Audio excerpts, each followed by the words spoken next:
안녕하세요. 저는 세상에서 가장 씩씩한 아들 하나를 키우고 있는 40대 남자입니다. 저는 굉장히 평범하고 무탈하게 살아온 사람이에요. 어려서부터 지금까지 부모님 말씀이라면 어떤 것도 거역하지 않고 그 말이 옳다고 생각하며 잘 따라왔습니다.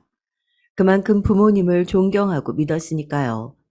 그런데 살다 보니 제 생각이 틀렸다는 걸 아주 뼈저리게 느끼는 사건이 있었습니다. 그 사건 때문에 사연까지 보내게 됐어요. 이 사연을 듣고 제발 저와 같은 실수를 하는 분이 없었으면 합니다. 저는 중고등학교 때 전교 1, 2등을 놓친 적이 없는 모범생이었습니다. 이런 소리라면 다들 재수없다고 하지만 학교 선생님이셨던 부모님의 말씀대로만 따르면서 자라다 보니 어느새 저절로 모범생이 되어 있었습니다. 저는 부모님이 하라면 하고 하지 말라면 하지 않았어요. 그러다 보니 학교에서도 군대에서도 직장에서도 아무런 문제 없이 무난하게 살아왔습니다. 언제나 부모님의 자랑거리였던 저는 지금처럼만 하면 제 인생은 평생 탄탄대로라고 생각했어요. 예상대로 저는 서울의 명문대에 입학했고 대학을 졸업하기 전에 취업해서 대기업에 입사했습니다. 주변의 친구들은 대기업에 입사해서도 일이 너무 많아 적응하기 힘들다고 투덜거렸는데 저는 이해가 되질 않았습니다. 저는 그렇지 않았거든요. 매일 학교에 갔듯이 회사도 그냥 성실하게 다니다 보면 자연스레 적응하고 승진해서 제가 원하는 위치에 자연스레 가 있을 거라고 생각했어요. 그래서 저는 항상 저의 미래가 기대됐습니다. 결과적으로 항상 제 생각대로 됐고요. 그런데 한 가지 제대로 되지 않은 게 있었습니다. 바로 연애와 결혼이었어요. 학교 다닐 때부터 줄곧 이상하게 제가 좋아하는 사람은 저를 좋아하지 않았습니다. 성인이 되면서도 마찬가지였고요. 연애를 아예 못 해본 건 아니었지만 연애를 할 때마다 실패를 했어요. 군대 가기 전 만났던 여자친구는 제가 군대에 있을 때 제 친구와 바람이 났고 취직하고 만났던 여자친구는 저와 다른 남자와 양다리였어요. 넌 착하고 성실해서 너무 좋은데 재미가 없어. 너랑 있으면 지루해서 자꾸 딴 남자 생각이 난다니까? 전 여자친구들은 헤어질 때마다 항상 저렇게 비슷한 얘기를 했습니다. 제가 착하고 능력 있고 성실한 건 알겠는데 같이 있으면 지루하고 재미가 없다고요. 꼭 선생님이랑 있는 것 같다나요? 한 번도 아니고 그런 일이 연달아 있다 보니 저는 연애에 자신감이 떨어졌습니다. 사회생활 하는 데는 장점이 되는 일이 연애할 때는 단점이 되더라고요. 친구들도 저를 연애 고자 호구라고 부르기 시작했고요. 언제부턴가 저는 저도 연애든 결혼이든 될 대로 되라 라고 여기며 일에 열중했습니다. 일이나 공부는 언제나 제가 노력한 만큼 결과가 나오다 보니 후회가 없었거든요. 그렇게 일에만 열중하며 살다 보니 어느새 훌쩍 시간이 흘러 제 나이 30이 넘겼더군요. 저는 급하다고 생각하진 않았지만 부모님 생각은 달랐습니다. 부모님은 제 결혼이 더 늦어질까봐 불안해하셨어요. 자꾸만 여기저기서 선자리를 알아오셨습니다. 부모님 말씀을 거역할 수 없으니 몇 번 선자리에 나갔는데 다 잘 안 됐어요. 인물 좋아, 학벌 좋아, 직장 좋아. 도대체 뭐가 부족해서 여자를 못 만난다는 거야. 자, 아버지 잘 아는 선생님 따님인데 이번에 제발 나가서 잘 해봐. 그래. 그 선생님 엄마도 아는 분인데 인성이 너무 좋으셔. 딸도 학교 선생님인데 참하고 너무 괜찮단다. 엄마도 더 늦기 전에 빨리 손주 보고 싶어. 한두 번 듣는 소리는 아니었지만 그때는 좀 달랐습니다. 그전에는 그냥 어느 직장에 다니는 아가씨다 정도였는데 이번에는 어머니 아버지가 굉장히 밀어붙이셨어요. 선자리에 나올 여자의 아버지가 부모님이 아시는 분인데 인성이 워낙 좋으신 분으로 유명해서 사돈이 되면 너무 좋을 것 같다고 하셨어요. 저희 부모님 로망 중 하나가 사돈끼리 돈독하게 지내면서 같이 놀러 다니고 가족 여행도 다니는 거였거든요. 더군다나 여자가 선생님이라는 사실도 크게 장점으로 작용한 것 같습니다. 저희 부모님 두 분 모두 선생님이라는 직업에 굉장히 자부심이 높으시거든요. 결혼해서 아이 키우며 살기에는 이만한 직업이 없다고 하셨어요. 부모님은 제가 그 여자와 잘 되기를 대놓고 바라셨습니다. 저는 친구들 사이에서 부모님 말씀이라면 농약도 약이라며 먹을 놈이라고 놀림받을 정도로 효자예요.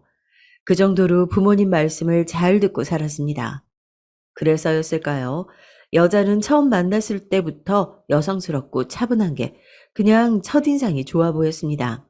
부모님이 마음에 들어 하시다 보니 저도 모르게 진지하게 생각하긴 했어요. 여자를 만나고 돌아온 뒤 바로 결혼까지 하는 상상을 했습니다. 상상하면 할수록 결혼하면 잘 안 싸우고 사이좋게 살 수 있겠다는 느낌이 들었어요.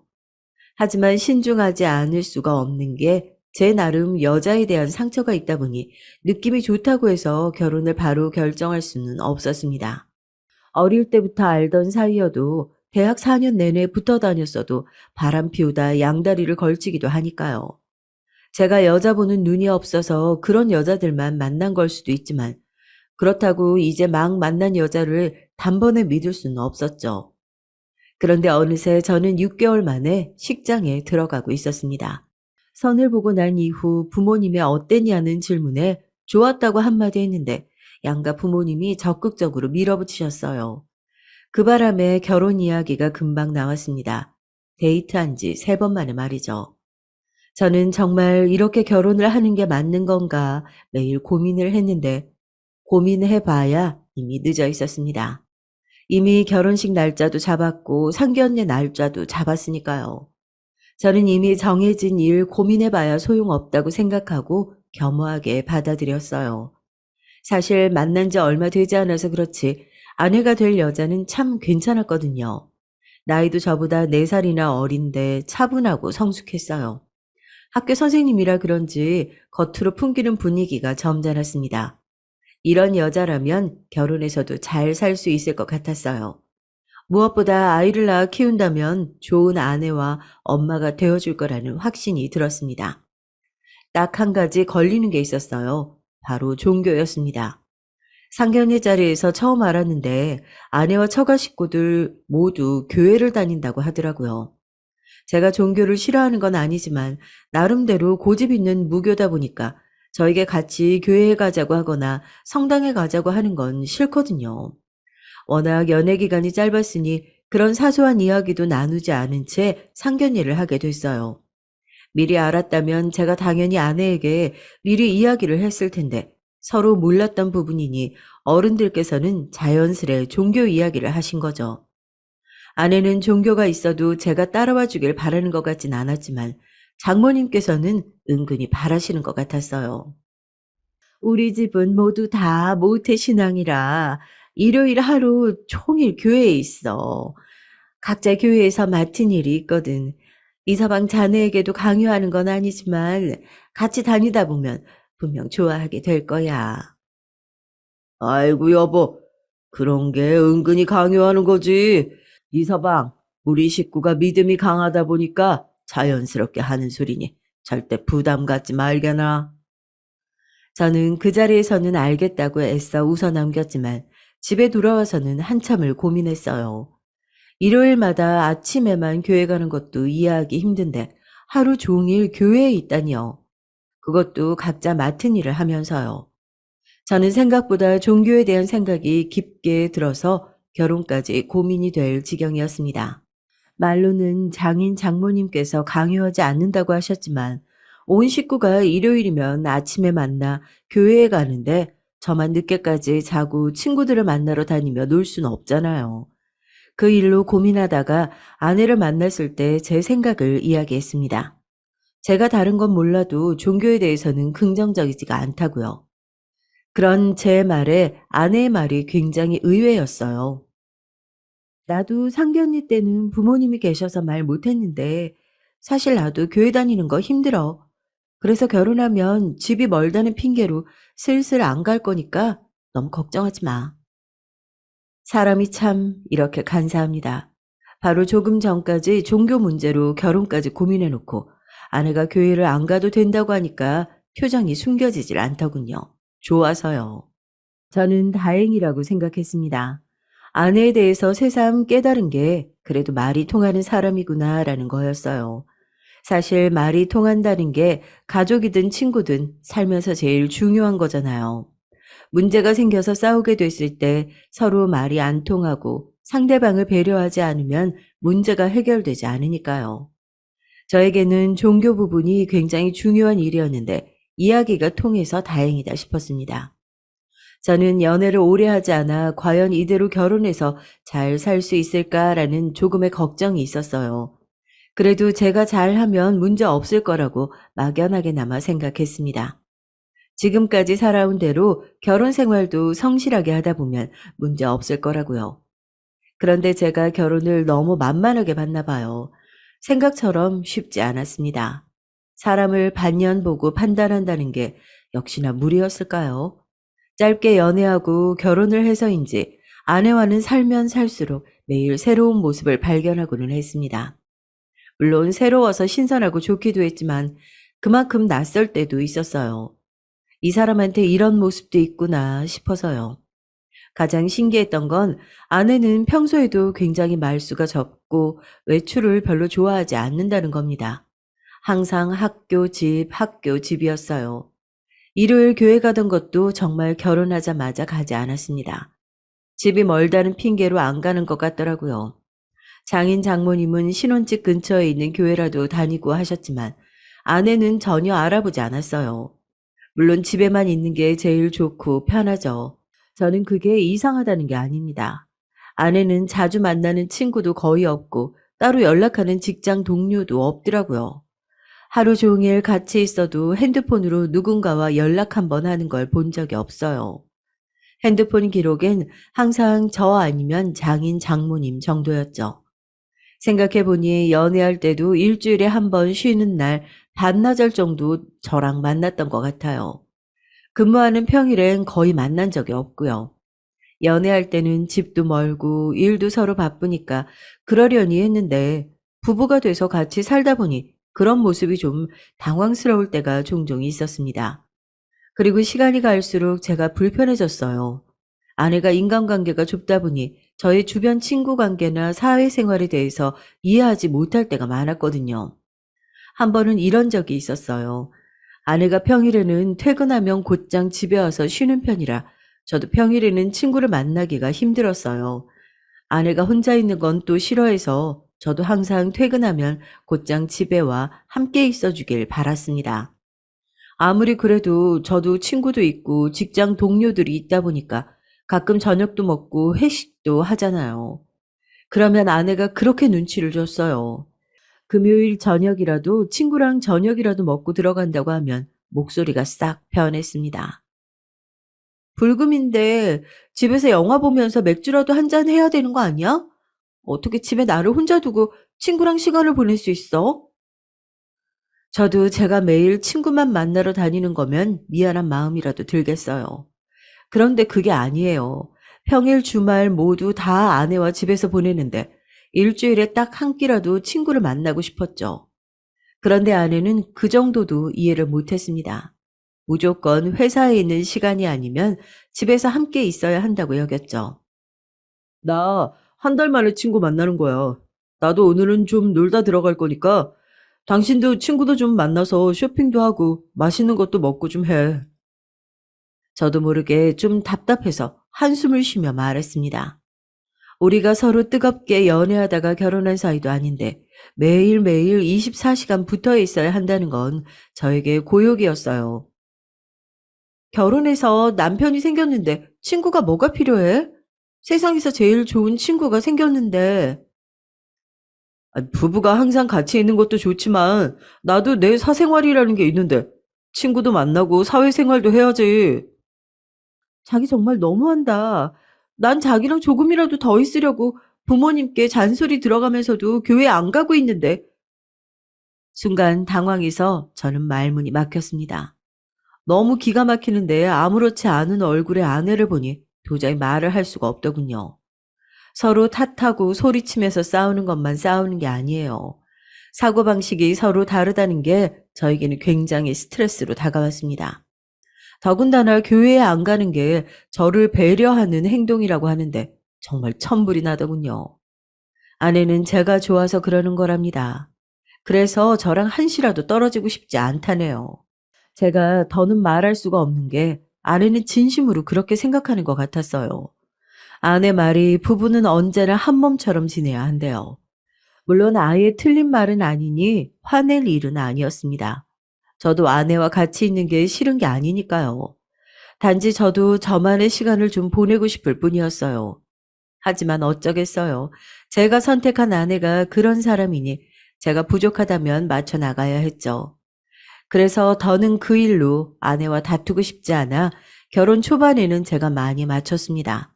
최대한 집에 아내와 함께 있으려고 노력했죠. 지금이야 신혼이니 그런 걸 테고 시간이 지나면 아내도 자연스레 달라질 거라고 생각했거든요. 그런데 문제는 오히려 아내가 더 심각해졌다는 겁니다. 언제부턴가는 관심이 아니라 집착처럼 느껴졌어요. 더군다나 아내는 집에 있는 걸 좋아한다기보다 그냥 게으른 사람이었습니다. 집에서 맛있는 음식도 해 먹고 청소나 집안 가꾸는 거라도 좋아하는 거면 저도 그러려니 하겠습니다. 그런데 아내는 그냥 집에 퍼질러 있었어요. 그걸 확실하게 안 게 아내가 임신하고 난 뒤였습니다. 결혼하고 2년 만에 아내가 임신했는데 바로 육아휴직에 들어갔어요. 정말 그때가 제 인생에서 가장 힘든 시기였습니다. 아내의 게으름이 절정이었거든요. 아내는 출근마저 안 하니 아예 밖에 나가려고 하지 않았어요. 하루 종일 집에 있었습니다. 이제 그 정도는 신기하지도 않았어요. 문제는 집안 상태였어요. 청소를 너무 안 해서 바닥에 걸을 때마다 끈적거렸고 싱크대나 세탁기는 항상 설거지와 빨래로 가득 차 있었습니다. 임신 전에는 서로 일이 바쁘다 보니 집안일에 통 신경을 못 썼어요. 저 정도 정리정돈에 무신경한 편이라면 특별히 신경에 거슬리지 않으면 그냥 뒀습니다. 정 제가 지저분하다고 느낄 정도면 제가 다 정리를 했고요. 그런데 이제는 상황이 달라졌잖아요. 휴직 중이라 나가지도 않고 집에만 하루 종일 있는 사람이 어떻게 이 정도로 집안을 관리하지 않을 수 있는 건지 도저히 이해해 줄 수가 없었습니다. 저는 매일 퇴근하고 들어오면 인상부터 찌푸렸어요. 아무리 임신해서 몸이 힘들어도 그렇지 아내 꼴이 말이 아니었거든요. 살도 전보다 많이 쪘고 옷은 언제 빤 건지도 모르는 옷을 입고 있었습니다. 집안 꼴은 말도 못했고요. 저는 화가 났지만 애써 마음 잡고 청소부터 했습니다. 그때였어요. 정신없이 정리하는 제 뒤로 아내가 다가왔습니다. 하루 종일 당신만 기다리고 있었는데 집에 오자마자 내 얼굴도 안 쳐다보고 청소만 하는 거야? 아내는 제게 서운하다는 듯이 말했습니다. 정말 표정 관리가 안 되더군요. 나라고 오자마자 청소하고 싶겠어? 당신 도대체 집에서 하루 종일 뭐 하는 거야? 임신한 사람이 최소한 밥이라도 해서 먹어야지. 매일 배달 음식만 먹고 거기다가 정리도 안 해서 집 전체가 이렇게 냄새가 나는데 당신은 이게 아무렇지도 않아? 이러다가 애가 나오기도 전에 병 걸리겠어.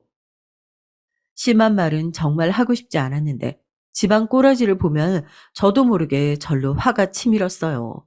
그런 말을 안 할 수가 없는 게 병원에 갈 때마다 의사 선생님이 걱정할 정도였습니다. 아이의 체중이 느는 속도에 비해서 아내의 몸무게가 늘어가는 속도가 너무 빠르다더군요. 이러다가 임신 중독증이 올 수도 있으니까 힘들지 않으면 조금씩 움직이면서 운동도 해야 한다고 하셨습니다. 그런 소리까지 들었는데도 아내는 전혀 달라지지 않았어요. 저도 더는 가만히 지켜볼 수만은 없었습니다.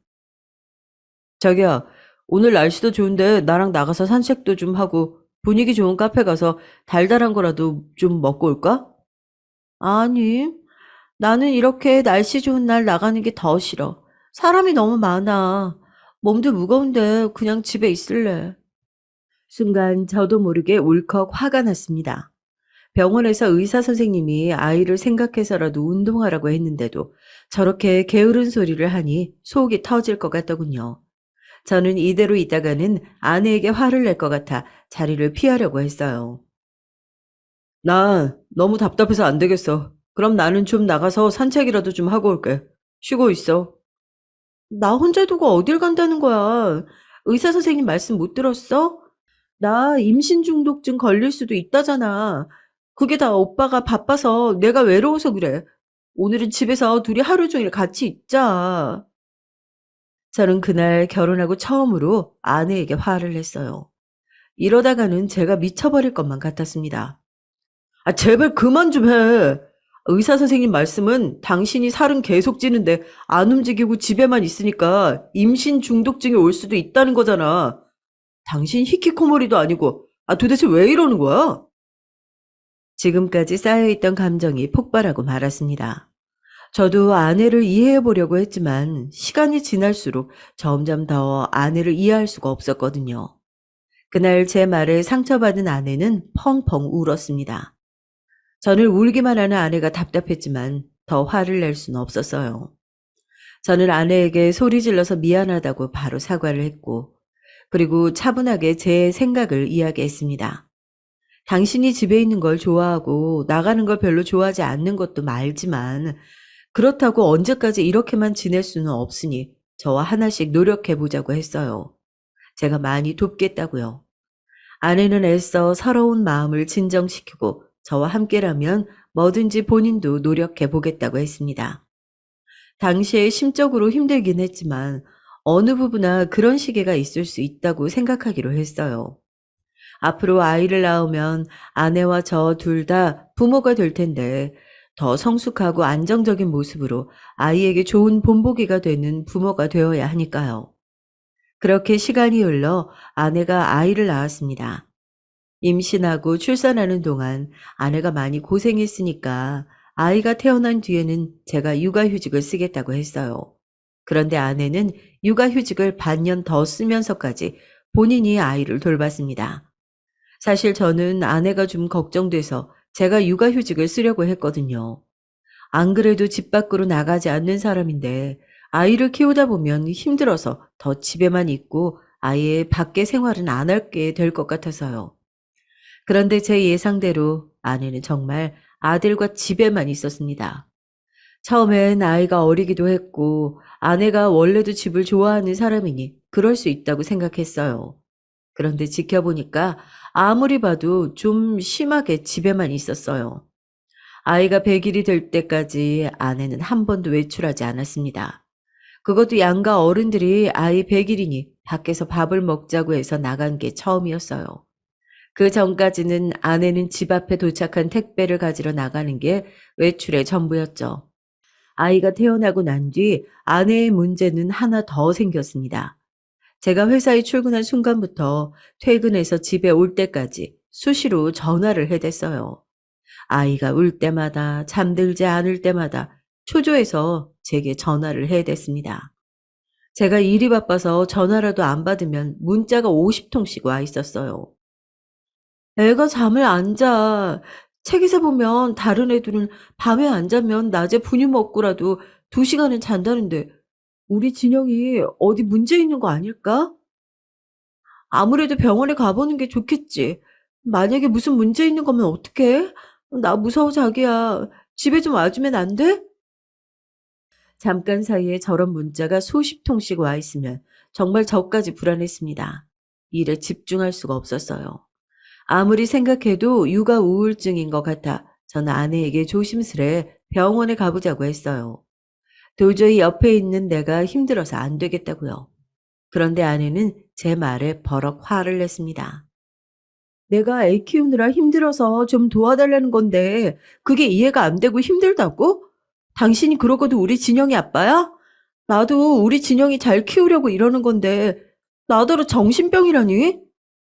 정신병이라고 부정적으로 볼 게 아니라 자기 상태가 불안하게 보이니까 검사를 좀 해보자는 거야. 나랑 같이 가보자. 저는 애써 아내를 진정시켰지만 아내는 자신이 별거 아닌 일에 불안해하고 이상하게 행동한다는 거에 대해 전혀 인정하지 않았어요. 병원은 죽어도 안 가겠다고 했습니다. 아내는 그날 이후 더 이상해졌어요. 제가 또 병원에 가자고 할까봐 걱정되는지 더는 전화나 문자는 보내지 않았지만 혼자 책이나 인터넷에 나오는 내용에 집착하고 있었습니다. 아이가 먹는 거, 자는 거, 노는 거 등등 모두 다 책이나 맘카페에서 본 대로 그대로 해야 직성이 풀렸죠. 저도 처음엔 좀 지켜보자 싶었습니다. 아내도 아이를 위해서 그러는 거니까요. 그러던 어느 날이었습니다. 일이 너무 많아 야근까지 하고 와서 손 하나 까딱할 수가 없었어요. 그런데 집에 들어갔더니 아들과 아내가 안 자고 깨어 있더라고요. 이미 잘 시간이 넘었는데도요. 저는 왜 아직 안 자냐고 물었습니다. 그러자 아내 말이 저를 기다렸다네요. 오늘 텔레비전에서 봤는데 아이들은 하루 한 번이라도 아빠랑 교감을 해야 공감 능력이 뛰어난 아이로 자랄 수 있대. 자, 자기가 이 책 한 권만 읽어주고 자. 아내는 6개월도 안 된 아들의 공감 능력을 위해서 12시가 다 되어가는 시간까지 애를 안 재우고 저를 기다리고 있었던 거예요. 내일 하면 되지. 뭐하러 늦은 시간까지 기다렸어. 나도 오늘은 피곤해서 좀 쉬고 싶은데. 다른 날 같으면 싸우고 싶지 않아 그냥 읽어줬을지도 모릅니다. 하지만 그날은 저도 너무 힘들어서 짜증이 좀 났어요. 내일이면 하루가 지나는 거잖아. 책 하나 읽는데 10분이면 되는데 아빠가 돼서 그것도 못 해줘? 저는 결국 졸려서 연신 눈을 비비는 아이를 안고 책을 다 읽어주고 나서야 잘 수 있었습니다. 정말 질린다는 말이 딱 맞았어요. 아내의 고집과 사고방식을 맞춰주기가 너무 힘들었습니다. 그 이후로도 비슷한 문제로 저와 아내는 자주 싸웠습니다. 사람이 이 정도로 싸울 수 있나 싶을 정도로 아내와 저는 육아휴직 내내 싸웠어요. 저도 아들 생각해서 어떻게든 참아보려고 했는데 아내는 남의 말에는 아예 귀를 막고 자기 생각이 무조건 맞다는 투였어요. 거기다가 아내는 제가 생각한 것보다 훨씬 더 어리숙했어요. 아내도 30이 넘었고 사회생활도 할 만큼 했으니 사리분별 정도는 알아서 할 줄 알았는데 그렇지가 않더군요. 어떨 때 보면 저래서 친구가 없나 싶을 정도라니까요. 한 번은 아이가 감기에 걸린 적이 있어요. 새벽에 열이 나서 제가 내내 간호하고 아침에 출근하기 전에 아내와 아이를 병원 앞에 내려다 주고 저는 출근했습니다. 아내는 집에서 나오자마자 너무 오랜만에 외출한 거라면서 자기도 어이가 없는지 웃더라고요. 저는 진료 잘 받고 집에 들어가라고 하고 출근했습니다. 그런데 점심시간에 아이의 열이 떨어졌는지 전화를 했어요. 해열제를 먹였으면 열이 떨어졌을 것 같아서요. 그런데 아내 말이 아직도 아이 열이 안 떨어졌대요. 39도가 넘는답니다. 저는 놀라서 해열제 먹었는데도 안 떨어졌냐고 바로 물었는데 아내가 하는 소리가 기가 막혔습니다. 내가 병원에서 진료 기다리고 있는데 옆에 있던 아기 엄마 말이 거기 병원 의사 선생님이 해열제랑 항생제를 너무 안 바른다는 거야. 애들은 어릴 때 부모가 면역력을 만들어줘야 하는데 자꾸 해열제랑 항생제 먹이면 면역력이 안 생긴다고 선생님이 처방해줘도 웬만하면 먹이지 말고 버티라고 하더라고.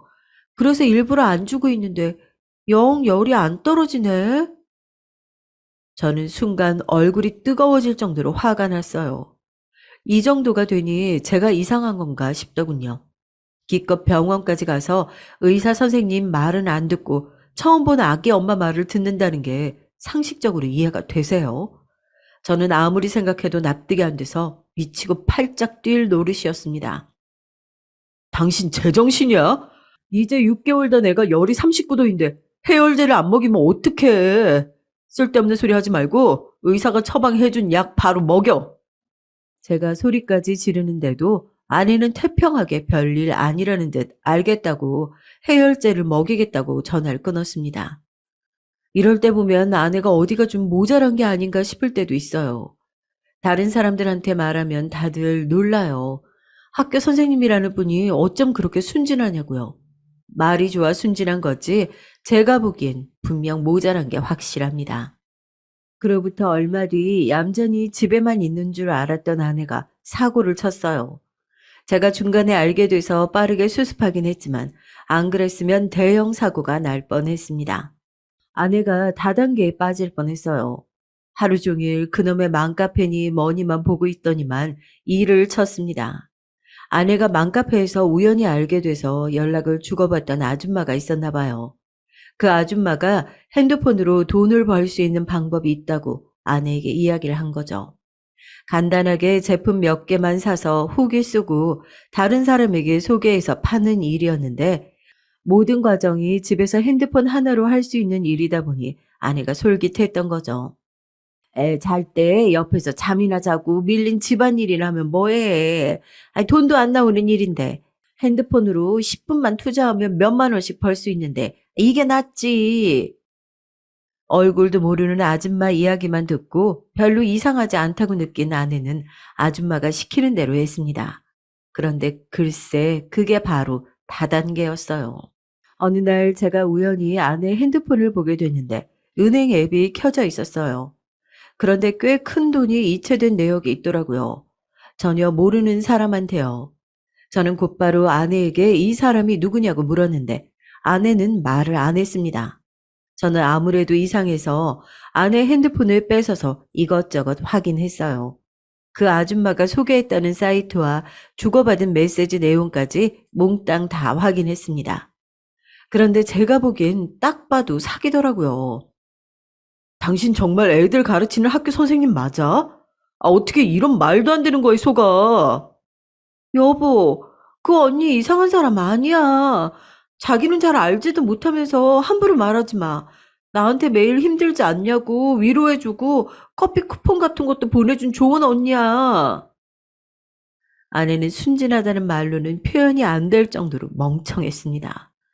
워낙 세상 물정 몰라서 그런 건지 좀만 잘해주는 사람이 있으면 쉽게 홀라당 넘어갔어요. 저는 곧바로 경찰에 신고했습니다.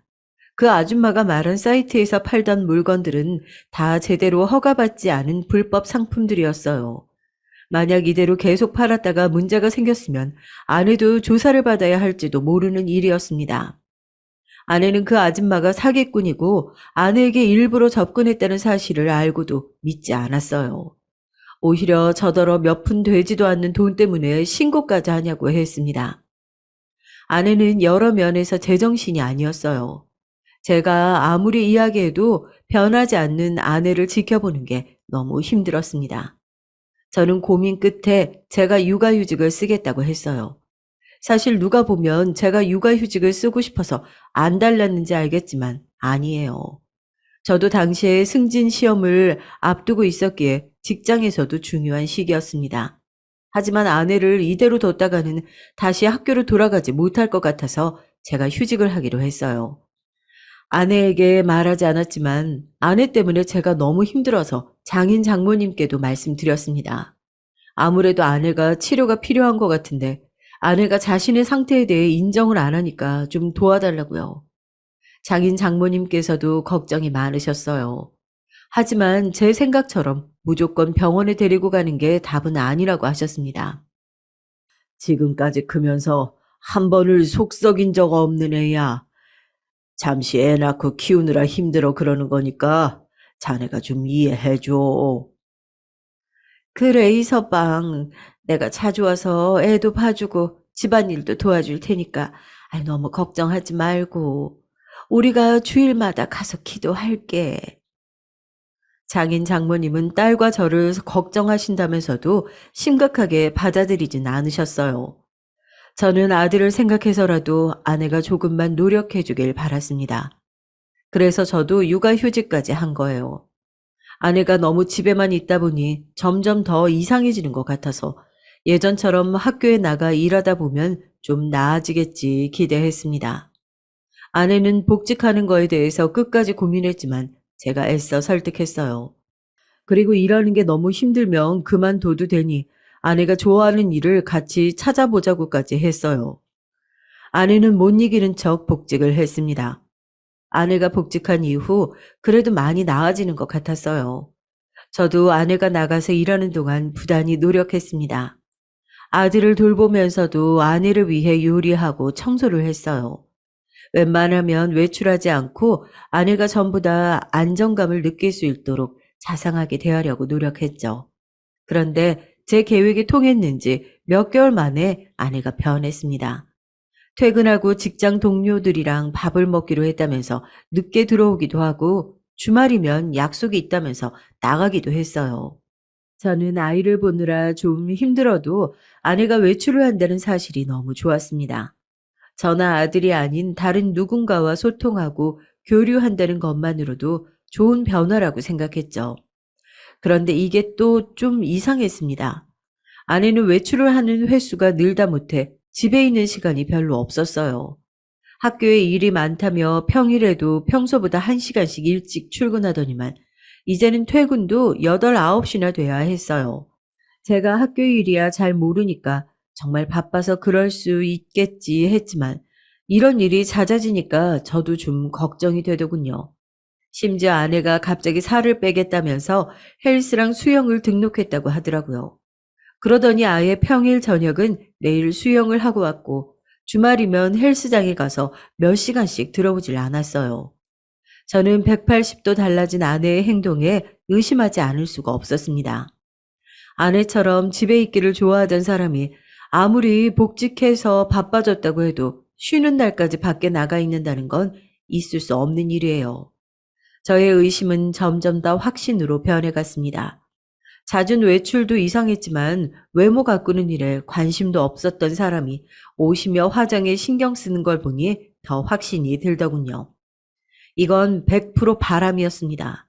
결혼하고 지금까지 저에게 푹 빠져서 저만 바라보며 질릴 정도로 집에만 있던 사람이 갑자기 밖으로 돈다는 건 푹 빠진 상태가 바뀐 거로밖에는 볼 수 없었어요. 그러던 어느 날이었습니다. 증거가 없으니 물증으로만 내내 아내를 의심하던 상황에서 아내가 갑자기 지방에 간다네요. 주말에 교육이 잡혔다면서 지방에 며칠 다녀온답니다. 물론 아내가 전에도 교육 간 적은 있지만 그때는 뭔가 느낌이 쎄했어요. 남자에게도 예민한 촉이라는 게 있답니다. 왠지 아내가 저에게 거짓말을 한다는 느낌이 들었어요. 저는 혼자 끙끙 앓으며 괜히 아내를 의심하지 말고 이번 기회에 확인해야겠다 싶었습니다. 그러면 안 된다는 걸 알면서도 저는 너무 답답해서 아내가 자는 사이에 몰래 아내의 핸드폰을 훔쳐봤어요. 그런데 아내의 핸드폰의 모든 앱이 다 잠겨 있었습니다. 원래 그렇지 않았어요. 저와 아내는 은행 앱 비밀번호까지 공유하며 서로 핸드폰을 따로 잠가두지 않았었는데 아내가 통화 내역, 메시지까지 몽땅 다 비밀번호를 설정했더군요. 저희 아내에 대해 지금까지 이야기한 게 있으니 여러분도 아시겠지만 아내가 이렇게 꼼꼼한 사람이 아니에요. 저에게 뭔가 완벽하게 속여야 할 게 있는 게 아니라면 절대 그렇게까지 할 리 없었죠. 누가 봐도 복직하기 전에 아내와는 너무나도 달랐기 때문에 저는 불안하지 않을 수가 없었습니다. 전 혼자 별의별 상상을 다 했어요. 아내가 정말 바람이 난 걸지도 모른다는 생각에 저는 잠을 이룰 수가 없었습니다. 그런 와중에 공휴일이라 아내가 출근하지 않는 날이었어요. 저는 애써 불안한 감정을 숨기고 아내에게 영화라도 보러 가자고 했습니다. 우리 데이트한 지 너무 오래됐지? 오늘 하루 어머니가 애 봐주신다고 하니까 하루 맡기고 데이트하고 들어오자. 어쩌지? 나 오늘 학교 선생님들 몇몇이랑 쇼핑하러 가기로 했는데. 미안해, 자기야. 오늘은 자기 혼자 영화 봐. 아내는 외출하는 빈도만 늘어난 게 아니라 성격도 달라졌어요. 전에는 직장 사람들과 어울려 다니는 게 싫다고 하더니만 최근에는 짬만 나면 사람들을 만나러 다녔죠. 당신 해도 해도 너무한 거 아니야? 나야말로 요즘 매일 애 보느라 집에만 박혀 있는데 쉬는 날이라도 나랑 좀 시간 보내줘야지. 제가 이런 말을 하게 될 줄은 몰랐습니다. 저는 옛날에 아내가 저에게 했던 말을 똑같이 했어요. 정말 너무 속상해서요. 그런데 아내 반응이 기가 막혔습니다. 아내가 코웃음을 치더군요. 자기야말로 옛날에 나한테 했던 말 잊었어? 쉬는 날 자기 좀 놔두고 나가서 친구들이랑 쇼핑도 하고 놀다 오라며. 이제라도 그렇게 하겠다는데 왜 투덜거려? 그쯤 되니 아내가 지난날 저와 있었던 일에 대한 복수를 이러는 건가 싶기까지 했어요. 하지만 그러기에 아내는 외출에 진심이었습니다. 한 번 나가면 정말 들어올 생각을 안 했어요. 그리고 집에 들어올 때 보면 항상 어디서 달리기라도 하고 온 사람처럼 머리에 땀도 젖어 있고 몸에서 땀 냄새도 났고요. 저는 이 여자가 도대체 나가서 뭘 하고 다니는 건가 싶었죠. 거기다가 그렇게 애지중지하던 아들한테도 전만큼 관심이 없었습니다. 아들이 10개월이 넘자마자 자리에서 벌떡 일어나 한 발을 디뎠어요. 저는 너무 좋아서 곧바로 동영상을 찍어 아내에게 보냈죠. 그런데도 아내는 웃음 표시 하나 보내고 말더군요. 그뿐만이 아니에요. 아들 돌잔치 준비로 저는 이거저거 알아보느라 바빴는데 아내는 일절 신경 쓰지 않았습니다. 심지어 제가 장소며 사진이며 예약하고 있는데 거기다가 대고 저더러 유난이라고 하더군요. 요즘 누가 돌잔치 그렇게 거창하게 한다고 유난이야. 그냥 가족만 모여서 한 끼 먹는 거니까 대충 해. 저는 그 순간 딱딱한 무언가로 머리를 세게 얻어맞은 것 같았어요. 그리고 이 여자가 이제 더는 나나 아들이 아닌 다른 것에 정신이 팔린 게 맞다라는 생각이 들더군요. 우리한테 하나밖에 없는 아들 첫 번째 생일인데 대충 하라니. 엄마가 돼서 어떻게 그렇게 무책임하게 말해? 저는 더 화낼 힘도 없었습니다. 그리고 제가 지금까지 아내와 살면서 행복했던 적이 있기는 했나라는 생각까지 들었어요. 저는 우리 가족 셋이 조금씩이라도 성장해 나가며 안정적인 가정을 꾸릴 날만 생각하고 있었는데 다 저 혼자만의 착각이더군요.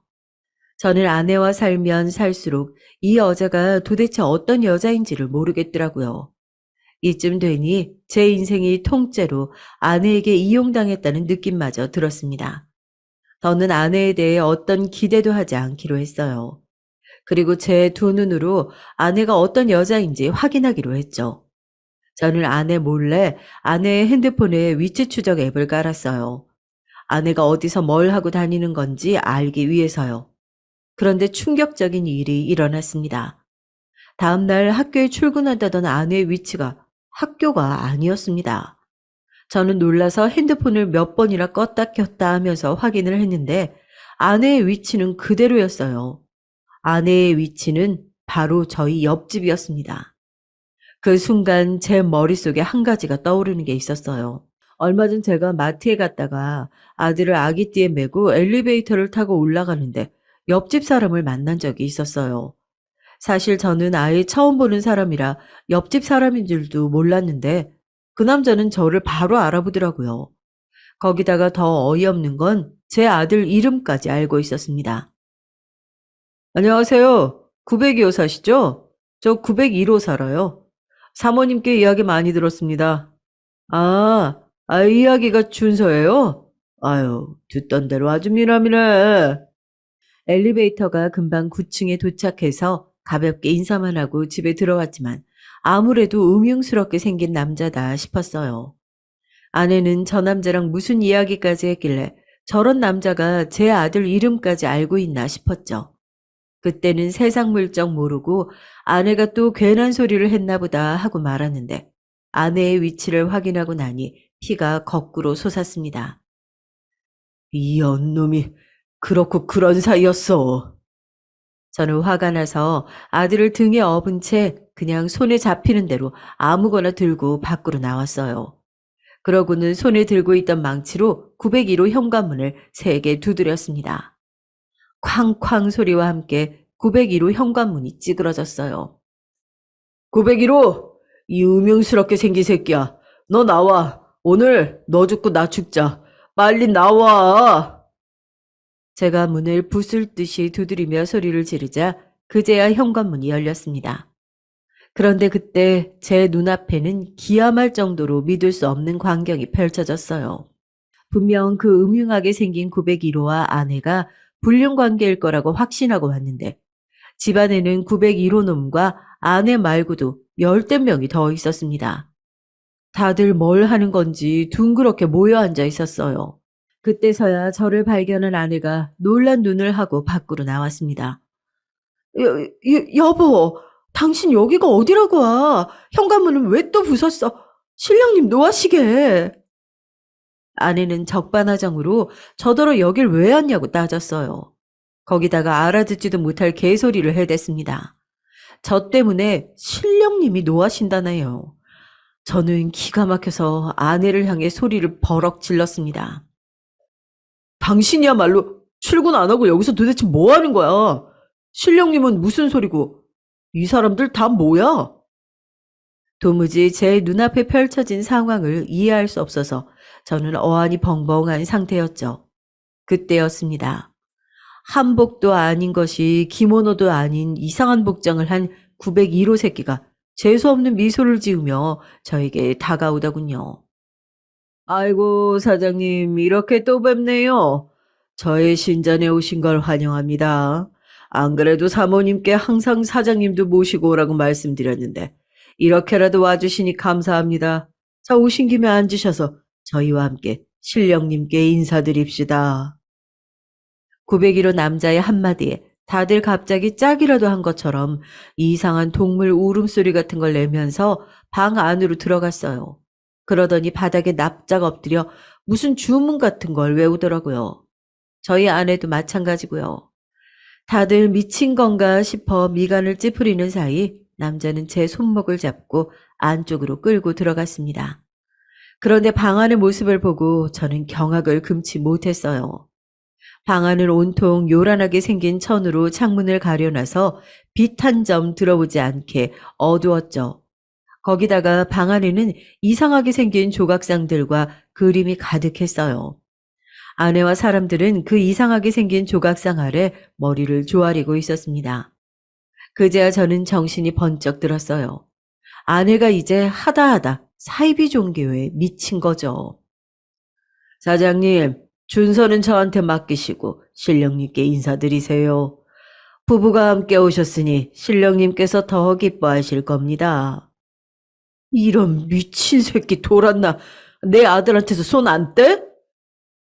저는 제 등에 엎인 아들에게 손을 대려고 하는 놈의 손목을 잡아 그대로 비틀어 바닥에 눕혔습니다. 제가 고등학교 때까지 합기도를 한 사람이에요. 이런 재수없는 놈팽이 하나 정도는 거뜬히 밟아버릴 수 있다는 겁니다. 자기 왜 이래? 그만해. 기가 막혔던 건 아내의 행동이었어요. 아무리 정신이 나갔어도 그렇지 이런 상황에서 그 사이비 교주놈 때리지 말라고 저를 말리더군요. 저는 그 자리에서 벌떡 일어나 바로 112에 신고했어요. 아내와 방 안에 있던 사람들은 저에게 소리를 지르며 뭐 하는 짓이냐고 했지만 저는 멈추지 않았습니다. 그리고 얼마 뒤 901호에는 경찰이 출동했어요. 경찰들도 이런 광경은 처음 본답니다. 집에서 사이비 짓거리 하는 놈은 처음 봤대요. 그날 일로 저희 가정엔 많은 일이 있었습니다.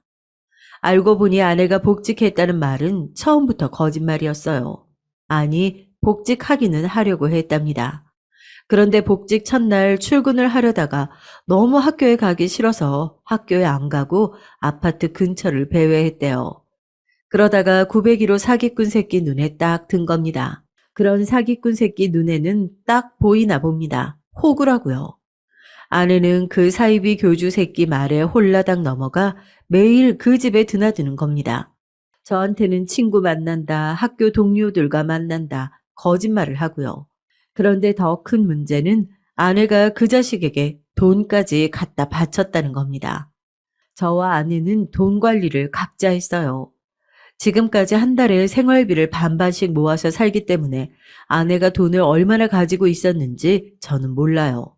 물어보지도 않았고요. 그런데 아내가 결혼하고 나서부터 착실하게 모은 적금이 있었다네요. 아들 나중에 집 사주려고요. 그 돈을 벌써 그 사이비 교주에게 다 가져다 줬답니다. 신령님께 바치면 신령님은 배로 벌게 해준다고요. 당신 진짜 어디가 좀 모자란 거 아니야? 어떻게 그딴 새끼가 하는 말을 믿고 돈을 갖다 줘? 당신도 그날 집에서 본 사람들 있지? 그 사람들이 다 말해줬다니까. 자기들은 신령님한테 1,000만 원 바쳤는데 그 다음 달에 일이 잘 풀려서 바로 2배로 벌었대. 그런 사람이 한둘이 아니야. 아내는 정신병자가 맞았어요. 아무리 제가 타이르고 이해해보려고 해도 머리에 고장이 난 게 맞습니다. 거기에 있던 몇몇 사람들 말만 믿고 그 사이비 새끼한테 자그마치 1억을 갖다 줬대요. 저는 금방이라도 심장이 터질 것처럼 뛰었습니다. 그리고 결심했어요. 아내를 버리기로요. 저는 아내와 이혼했습니다. 사실 당연한 결과고요. 아무리 둘이 좋아 자식 낳고 살았다고 해도 여러분이라면 그런 여자와 살 수 있으시겠어요? 저는 지금까지 저 혼자 마음 졸이며 산 것만으로도 다행이다 싶어요. 저런 정신 나간 여자랑 계속 살았다가는 제 아들에게도 못 볼 꼴 보이며 살았을 거예요. 제가 이혼하겠다고 했을 때 양가 부모님은 난리가 나셨습니다. 갑자기 무슨 이혼이냐고요. 저는 저희 부모님에게 아내가 사이비 종교에 미쳐서 이혼했다고까지는 말씀드리지 않았습니다. 저도 답답해서 누구라도 붙잡고 이야기하고 싶죠. 하지만 제 아들을 위해서 말하지 않았습니다. 앞으로 아들이 자라도 이 사실은 무덤까지 비밀로 가지고 갈 거예요. 그래도 낳아준 어머니 있는데 선생까지 했다는 사람이 그 정도로 미친 사람이었다는 사실을 알면 저라면 살기 너무 힘들 것 같았거든요. 그래도 장인 장모님께는 말씀드렸습니다. 저와 아내가 헤어지더라도 아내는 분명 치료받아야 하니까요. 그런데 나중에 이혼하고 나서야 안 사실이지만 장인 장모님은 아내가 치료받아야 한다는 걸 알고 계셨어요. 학교 다닐 때도 이상한 행동을 종종 해서 병원에 데리고 간 적이 있었는데 아내가 경계성 인격장애와 조현병 증상이 보인다고 의사가 검사를 더 해봐야 할 것 같다고 했다네요. 그런데도 장인 장모님은 아내의 미래를 걱정해서 그 후에 병원에 데려가지 않으신 겁니다. 저에게도 일절 그런 소리 하지 않고 결혼시킨 거죠. 그렇게 제가 아내 때문에 힘들다고 할 때도 별일 아닐 거라고 자식 키우며 살다 보면 괜찮아질 거라고 그러시더니만 결국은 이 사달이 나고 나서야 이야기하시더군요. 저는 이제 화도 나지 않았습니다. 여보, 당신 말이 맞아. 나 당신 말대로 치료받을게.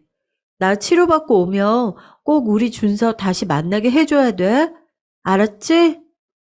아내는 헤어지고 나서야 제 말이 맞다고 인정하더군요. 저는 아내의 말은 이제 믿지 않아요. 그래도 그나마 순순히 이혼해 준 것만도 고맙다고 생각합니다. 아내와 사는 몇 년 동안 정말 하루도 마음 편하게 다리 뻗고 자지 못했는데 이혼하고 나서는 지금까지 눈만 감으면 금방 잠들어요. 제 인생의 이혼이 첫 실패라고 생각했었는데 어쩌면 실패가 아니라 인생에서 가장 옳은 선택을 한 걸지도 모른다는 생각이 듭니다. 가끔 제가 혼자 아들을 잘 키우며 살 수 있을지 걱정이 되긴 하지만 그래도 정신 나간 여자하고도 버티며 살았는데 사랑하는 아들 하나 키우며 못 살까 하는 심정으로 살아보려고 합니다. 여러분이 저의 앞날을 응원해 주세요. 많은 응원 댓글 환영합니다. 지금까지 저의 긴긴 이야기 들어주셔서 감사해요. 여러분은 사랑하는 가족들과 언제나 행복한 일만 가득하시길 바라겠습니다. 안녕하세요. 저는 올해 60대 중반에 접어든 여자입니다. 젊은 시절 풋풋했던 그때가 엊그제 같은데 어느새 저도 반백살을 훌쩍 넘어버렸네요. 어릴 때는 참 하고 싶은 것도 많고 꿈도 많았었는데 이 나이 먹고 몸이 안 따라주니까 그냥 집에서 편하게 소파에 앉아 드라마를 보는 게 최고로 좋은 것 같아요. 드라마를 보면서 웃기도 하고 주인공이 모진 일을 당하면 같이 화를 내기도 하고 또 감동을 받아 울기도 하면서요. 그런데 드라마에서만 일어날 것 같은 그런 기적 같은 일이 저에게도 일어났다면 믿으시겠나요? 힘들게 살던 저의 삶을 구원해준 기적 같은 이야기. 여러분들에게 자랑 한번 해보고자 합니다. 그런 일이 실제로도 있긴 있구나 하고 들어주셨으면 합니다. 우선 40년 전 이야기부터 시작해 볼게요. 저는 20대 중반이던 시절 남편과 정말 불같은 사랑을 했습니다. 길을 지나가다가 통근버스를 기다리던 저에게 첫눈에 반한 남편이 저에게 끈질기게 구애를 한 끝에 저와 남편은 연인이 됐어요. 저에게는 남편이 첫사랑이었어요. 그 전에도 저에게 관심을 표현하는 남자들은 종종 있었지만 어려운 집안 형편 때문에 돈 버느라 정신없던 저는 번번이 거절하기 일쑤였죠. 저희 집은 홀어머니에 제 밑에는 동생들이 줄줄 있었기 때문에 큰딸이었던 제가 집안의 생계를 책임질 수밖에 없었습니다. 학교도 제대로 다니지 못하고 어머니를 도와 동생들을 돌보고 일을 하느라고 여유 시간도 가질 수가 없었어요. 그런데 남편을 만난 이후 저는 그런 저의 현실을 다 잊을 만큼 남편에게 푹 빠지고 말았습니다. 그런데 사랑이 너무 컸던 나머지 결혼도 하지 않은 제가 그만 덜컥 임신을 하고 말았어요. 그리고 저와 뱃속의 아기의 존재를 알게 된 남편의 집은 발칵 뒤집혔습니다. 그도 그럴 것이 남편네 집안은 그 동네 사람들은 누구나 다 알만한 부잣집이었기 때문이죠. 아버님은 그 동네 지역에 유지셨고 저희 집안과는 비교할 수도 없을 정도로 많은 재산을 가지고 계셨어요. 사실 남편의 멀끔한 차림새와 왠지 모르게 느껴지는 귀티 때문에 잘 사는 집일 거라고 예상은 하고 있었지만 그 정도로 유명한 부잣집 도련님일 줄은 몰랐습니다. 심지어 귀한 외동아들이었죠. 가방끈도 짧고 가진 것도 없는 저 같은 애를 며느리로 들이기에는 성이 안 차는 게 당연했습니다. 너 지금 제정신이니? 아니 어떻게 저런 애를 데려와 결혼을 허락해달라는 게야. 이 천치 같은 건. 아니다. 네가 문제가 아니지. 아가씨 말 좀 해봐요. 어떻게 대책 없이 애부터 가져선 어떻게 내 아들을 홀렸길래 일이 이 지경으로 만드는 거예요. 아니 어떻게 꼬셨길래. 난 절대 안 된다. 절대 이 결혼 허락 못해. 어머님, 제가 잘하겠습니다. 아가씨는 입 다물어요. 아가씨 입에서 나오는 소리 단 한 글자도 듣기 싫으니까. 엄마, 제발, 한 번만요. 이 사람하고 저 꼭 결혼해야 해요. 허락 안 해주심, 우리 뱃속의 아기는 어떻게 하라는 건데요? 네? 말씀해 보세요. 시부모님은 저를 떨어뜨리려고 갖은 애를 쓰셨지만 남편의 어마어마한 고집과 이미 뱃속에 많이 커버린 아이 때문에 어쩔 수 없이 결혼을 시키게 되셨습니다. 그리고 결혼 후에는 시집살이 때문에 정말 말도 못하게 힘들었어요. 시어머니는 임신한 저를 마치 가정부 부리듯이 부려먹곤 했고, 시아버지는 사람들이 저런 별 볼 일 없는 집안의 딸 자식을 며느리로 들였다고 수군거리는 통에 나쁘끄럽다며 남편과 한동안 말도 섞지 않으셨습니다. 저는 시댁에서 매일매일 눈칫밥을 먹고 살아야만 했어요. 밥을 먹을 때에도 저는 시댁 식구들과 겸상을 할 수 없었죠. 식사 시간이 되면 저는 밥을 다 차린 후 시댁 식구들이 따뜻한 밥상에서 밥을 먹을 동안 부엌에 쪼그리고 앉아 남은 찬밥과 김치로 끼니를 겨우 때우곤 했어요. 그나마 남편이 가끔 시부모님 몰래 음식을 숨겨와 방에서 저에게 먹이곤 했지만 몰래 먹다가 들키는 날에는 시어머니 불효령에 눈물을 쏙 뺄 수밖에 없었습니다. 어디서 이 거지 같은 게 몰래 밥도둑질을 해? 너 배운 게 그렇게 없냐? 하기야, 가방끈 짧은 너를 내가 며느리로 들였으니 이 정도야 시군죽 먹기겠지. 다음엔 뭐, 내 금팔찌라도 탐낼 셈이냐? 응? 어머니, 그런 거 아니에요. 아니긴 뭐가 아니야. 다음부터 이런 도둑질 또 하기만 해봐. 눈에 띄면 가만 안 둘 줄 알아. 알겠어?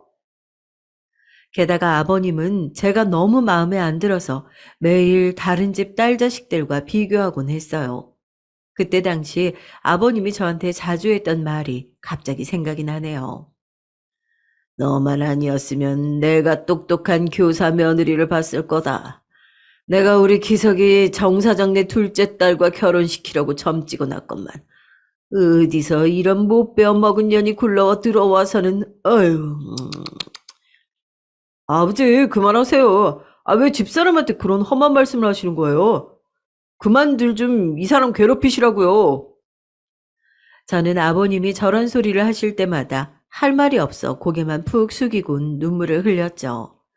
남편이 저를 안 만났다면 부잣집에 똑똑한 아내를 얻어 더 잘 살 수 있었을 텐데 괜히 저 때문에 부모님과도 사이가 안 좋아진 것 같아서 매일매일 마음이 안 좋았습니다. 하지만 뱃속의 아기를 위해서라도 이 집에서 반드시 버텨내겠다고 다짐했어요. 하지만 그런 저의 다짐에도 불구하고 어머님의 구박 탓에 뱃속의 아기를 잃을 뻔한 적이 있었습니다. 어머님은 제가 만삭이 될 때까지 저에게 온갖 집안일을 시키셨는데 하루는 어머님이 계단을 좀 닦으라고 하시길래 중심 잡기도 어려운 무거운 몸으로 계단을 청소하던 도중 그만 굴러 떨어지고 말았어요. 굴러 떨어지면서 배가 눌린 탓에 고통에 괴로워하며 비명을 지르자 어머님도 무서우셨는지 병원에 데려가셨습니다. 다행히 병원에서 조치를 잘 해주신 덕분에 유산의 위기를 넘기고 아이는 살아남아 주었지만 만약 그날 어머님이 병원에 늦게 데려가셨다면 아이를 잃었을 거예요. 시간이 지나 지금 생각해보면 어머님은 제가 아이를 유산하길 바라셨던 것 같기도 해요. 항상 위험한 일만 시키셨거든요. 그런데 막상 진짜로 그렇게 될 것 같자 지레 겁을 먹고 병원에 데려가신 거죠. 그리고 그 일이 있고 몇 달 뒤 저는 떡두꺼비 같은 아들을 출산했습니다. 저는 내심 아무리 미운 며느리여도 아들 손주 안겨드리면 저를 조금이나마 받아주시지 않을까 기대했어요. 그런데 그런 일은 일어나지 않더군요. 시부모님은 손주 새끼 이뻐할 법도 한데 제가 미워서인지 아이까지 미워하셨습니다. 그렇게 저의 아이는 태어나자마자 자신을 미워하는 어른들 곁에서 자랄 수밖에 없었어요. 저는 할아버지, 할머니의 사랑도 못 받는 아이가 너무 안쓰러워서 더욱더 이 아이에게 사랑을 주려고 노력했습니다. 남편은 바빠서 잘 때 빼고는 잘 볼 수도 없었지만 늦은 밤 아이를 재우고 남편과 둘이서 도란도란 이야기를 할 때면 하루 동안 힘들고 서러웠던 게 싹 날아가는 느낌이었어요. 어느 날은 남편이 저에게 묻더군요. 여보, 당신은 소원이 뭐야? 저는 한참을 곰곰이 생각하다가 말했습니다. 음, 나는 나중에 우리도 나이 먹고 우리 상준이도 장가 가고 나면 시골에 전원주택 지어서 개 키우면서 사는 게 소원이에요. 그럼 당신은 소원이 뭐예요? 남편은 제 머리를 쓰다듬으면서 대답했습니다. 난 당신이 누구보다도 행복해지는 게 소원이지. 저는 남편의 대답에 부끄러워서 이불 속에 숨고 말았답니다. 결혼을 해서도 이렇게 닭살 돋는 말을 잘 하는 남편이었죠. 그렇게 저는 남편 덕에 고된 시집살이를 하루하루 버티며 살아갔습니다. 시부모님은 날이 갈수록 저를 미워하다 못해 증오하다시피 하셨지만 남편과 아들을 위해 참고 또 참았어요. 그런데 아이가 중학교 갈 무렵 도저히 참을 수 없는 지경에 이르고 말았습니다. 엄마, 나 여기서 살기 싫어. 나갈래. 뭐? 나 가출할 거라고. 여기 못 살겠어. 아니, 안 살아. 여기 엄마나 나 천대하고 하대하는 사람들 뿐이잖아. 할아버지 할머니도 어른이 아니야. 어른이 애한테 어떻게 그래? 맨날 나한테 엄마 욕하고 엄마 닮아서 머리 안 좋다고 잔소리하고 다 듣기 싫어. 다 듣기 싫다고. 아이가 바락바락 악에 바친 소리를 내지르는데 시부모님마저 말을 잃고 말았어요. 그리고 전 아이가 할아버지 할머니의 막말에 울다 지쳐 잠이 들고 자기는 태어나지 말았어야 한다고 자책하는 모습을 보니 내 아이를 이런 집에서 불쌍하게 키울 수는 없다는 생각이 강하게 들었습니다. 그래서 저는 그 길로 남편에게 이혼을 선언했어요. 뭐? 이혼하자고? 아니, 여보, 힘든 건 알지만. 당신 부모님과 인연 끊을 수 있어요? 난 당신이 끊고 나랑 우리 아들이랑 함께 하겠다면 결혼 생활 이어갈래요. 근데 지금껏 봐온 당신이라면 당신은 효자예요. 효자랑은 못 살아요, 나도. 당신은 좋은 사람이지만 시부모님하고는 이제 얼굴 보며 살 자신이 없어요. 여보, 다시 한 번만 생각해 봐줄 순 없는 거겠지? 내가 이런 부탁하는 거 염치 없는 거겠지? 미안해요. 남편은 제 말에 힘없이 입술만 꾹 깨물었습니다. 남편도 알고 있었을 거예요. 제가 얼마나 힘들었었는지, 나름대로 속을 사귀고 살았는지. 근데 이제 한계에 다다랐다는 것을 선포하니 본인도 할 말이 없는지 고개를 떨구고 있다. 미안하단 말을 하며 눈물을 떨구고 말았습니다. 그러더니 이혼이라는 얘기에 큰 충격을 받았지만 본인 힘으로도 부모님을 말릴 수 없었기에 저와 아이를 깨끗하게 놓아주었습니다. 그리고 시댁에서 저에게 한 푼도 내어줄 수 없다고 하시는 통에 남편은 자기가 모은 돈으로 몰래 작은 집 하나를 해주었어요. 아마 시부모님이 아시면 난리 날 걸 알기에 아주 비밀스럽게 집도 알아본 모양이더라고요. 남편은 눈물 콧물 범벅이 되어서는 짐을 싸고 나가는 저를 뒤뜰로 불러 이렇게 말했습니다. 여보, 우리 부모님 때문에 내가 이 정도밖에 해줄 수가 없어서 정말 미안해. 당신이 우리 집에서 10년 넘게 그 수모를 겪은 거 생각하면 내가 너무 미안해서 가슴이 아파. 이제라도 나 잊고 상준이랑 행복하게 살아줬으면 좋겠어. 정말 미안해. 저는 무릎을 꿇고 울고 있는 남편을 말없이 안아주었죠. 사실상 남편도 저와 시부모님 사이에서 나름대로 노력을 했다는 걸 알고 있었습니다. 허나 워낙 드세고 강한 시부모님의 압박에 남편마저 어느 순간 그 노력의 끈을 놓아버렸고 자기도 지치고 말았던 게죠. 알았기에 이해했습니다. 그 길로 전 미련 없이 아들과 함께 그 집을 떠났어요. 그리고 정말 가슴이 찢어지지만 이 집도 있고 남편도 있기로 결심했습니다. 그 후로 저는 아들과 둘이 살면서 먹고 살기 위해 정말 고군분투했어요. 아이 낳고 10년 넘게 가정주부로 지냈던 터라 써주는 데는 많이 없었지만 할 수 있는 일은 최대한 가리지 않고 다 했습니다. 몸이 편찮으셨던 친정엄마는 몇 년 전 돌아가시고 동생들은 각자 살기 바빠서 어디 도움받을 곳도 없었죠. 그래도 남편이 집을 해준 덕에 아들과 함께 몸 뉘일 곳은 있어서 다행이었습니다. 가끔 남편이 생각나긴 했지만 그럴 때마다 어차피 나와는 다른 세상에 살던 사람이니 못 오를 나무 쳐다봤다가 벌 받은 거라고 생각하기로 했어요. 그리고 홀로 아들을 키운 지 몇 년째 밤낮 없이 열심히 돈을 벌다 보니까 그래도 돈이 모이긴 모이더라고요. 남편이 해준 집도 집값이 올라 더 좋은 집으로 이사 갈 수 있게 됐습니다. 사실 그동안 아들을 혼자 키우면서 차라리 시댁에 아이를 주고 왔으면 이 아이만큼은 지금보다 훨씬 넉넉하게 살았을 텐데 하는 생각이 들 때도 있었지만 아이가 시댁에서 구박대기로 살았을 생각을 하니 아찔하더라고요. 그래서 아이를 데리고 나온 게 잘한 결정이라고 생각하다가도 또 한편으로는 아이가 나중에 커서 저를 원망하면 어쩌나 걱정도 많이 했어요. 그런데 점점 돈이 모이고 좋은 집으로 이사도 가게 되니까 한시름 마음이 놓이더라고요. 그리고 그맘때쯤 여기저기 직장을 옮기던 저는 우연히 한 회사에 들어가게 됐습니다. 직원이 몇 명 안 되는 작은 회사여서 온갖 잡일을 다 해야 했어요. 하지만 저는 아들을 대학에 보내기 위해서는 찬밥 더운 밥 가릴 수 없었기 때문에 열심히 다녀야만 했습니다. 매일 야근에 끼니를 제때 챙기지 못하고 회사 일이라면 만사 제쳐두고 달려들어 붙잡곤 했죠. 그래서 이제 아들은 엄마, 오늘도 고생했지? 아니야. 우리 아들 혼자 밥도 잘 차려 먹고 이제 다 컸네. 아니야.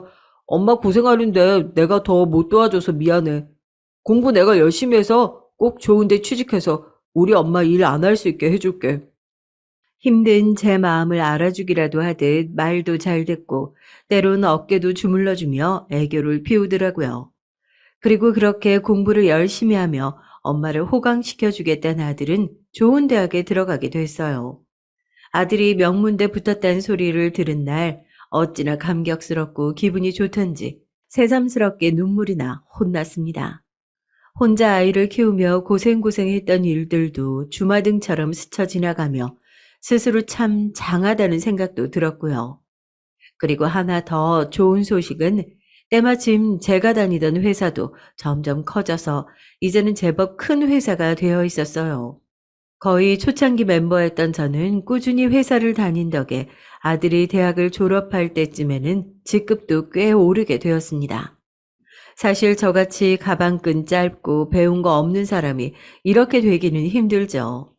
하지만 제 성실함을 좋게 봐주시고 가족같이 챙겨주시는 사장님 덕에 저는 점점 연봉이 올라 삶의 여유가 생기기 시작했습니다. 이젠 어딜 가서도 커리어 우먼 소리도 듣고 재테크에도 관심이 생겨 돈 불리는 재미도 슬슬 알아가게 됐어요. 친구들도 가끔 절 보면 난 네 팔자가 제일 부럽다. 너 수중에 네 돈 있잖니. 네가 번 돈, 우린 다 남편이 벌어다 준 돈으로 쓰느라 맨날 눈치가 보여. 나도 그냥 애 키우면서 계속 일할 걸 후회된다. 그러면서 부러움 담긴 눈길을 보내곤 했습니다. 그럴 때마다 전 머쓱하게 웃긴 했지만 내심 이 정도면 우리 상준이도 나중에 결혼할 때 저처럼 가난하다고 무시당하지는 않겠구나 했어요. 그게 다행이었죠. 부자까진 아니지만 그래도 아들 신혼집 해줄 정도는 되었으니까요. 그런데 호랑이도 제 말하면 온다고 몇 년 뒤 아들은 참하고 이쁜 아가씨를 만나고 있다며 고백을 해오더라고요. 순간 제 얼굴에 화색이 돌았나 봅니다. 그래? 아휴, 그럼 얼른 얼굴 좀 보게 데려와라. 응? 엄마도 참, 뭐 그렇게 성격이 급하세요. 그렇게 궁금하세요? 아, 그럼 당연하지. 우리 아들이 만나는 여잔데. 아들이 그간 몇 번 연애를 하는 것 같긴 했지만 이렇게 저한테 말해오는 여자친구는 또 처음이었습니다. 왠지 모르게 이 아가씨와 좋은 인연이 될 것 같다는 생각이 들더라고요. 그리고 역시나 예상처럼 저희 집에 처음 온 날부터 애교 있고 싹싹한 모습을 보이는데 퍽 마음에 들었습니다. 내심 이 여자랑 몇 년 만나다가 잘 됐으면 좋겠다는 생각이 들었죠. 그런데 그로부터 한 달 정도 지났을까요? 갑자기 아들이 생각지도 못한 폭탄 선언을 해오더라고요. 준비가 안 되었던 시점이라 더욱더 놀라고 말았죠. 저기, 엄마, 나 말할 게 있는데, 어? 뭔데? 나 아이가 생겼어. 어? 저때 엄마가 봤던 여자친구 있잖아.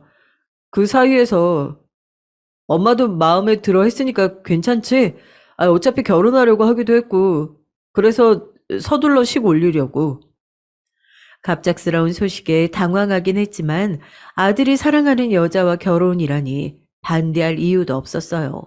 거기다 뱃속에 손주까지 품었으니 이젠 정말 내 가족으로 받아들이고 잘 해줘야겠다 마음먹게 됐습니다. 그렇게 아들은 꽃피는 봄날 결혼을 하게 됐어요.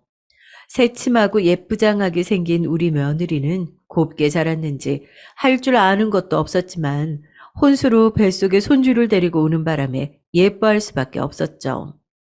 어느새 제가 아들을 이렇게 키워 손주까지 보게 되다니 정말 감격스럽더라고요. 게다가 며느리가 애교가 많은 성격이라 더할 나위 없었죠.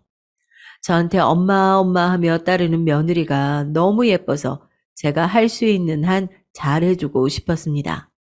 그런데 며느리가 출산일이 다가오자 저에게 부탁을 하더라고요.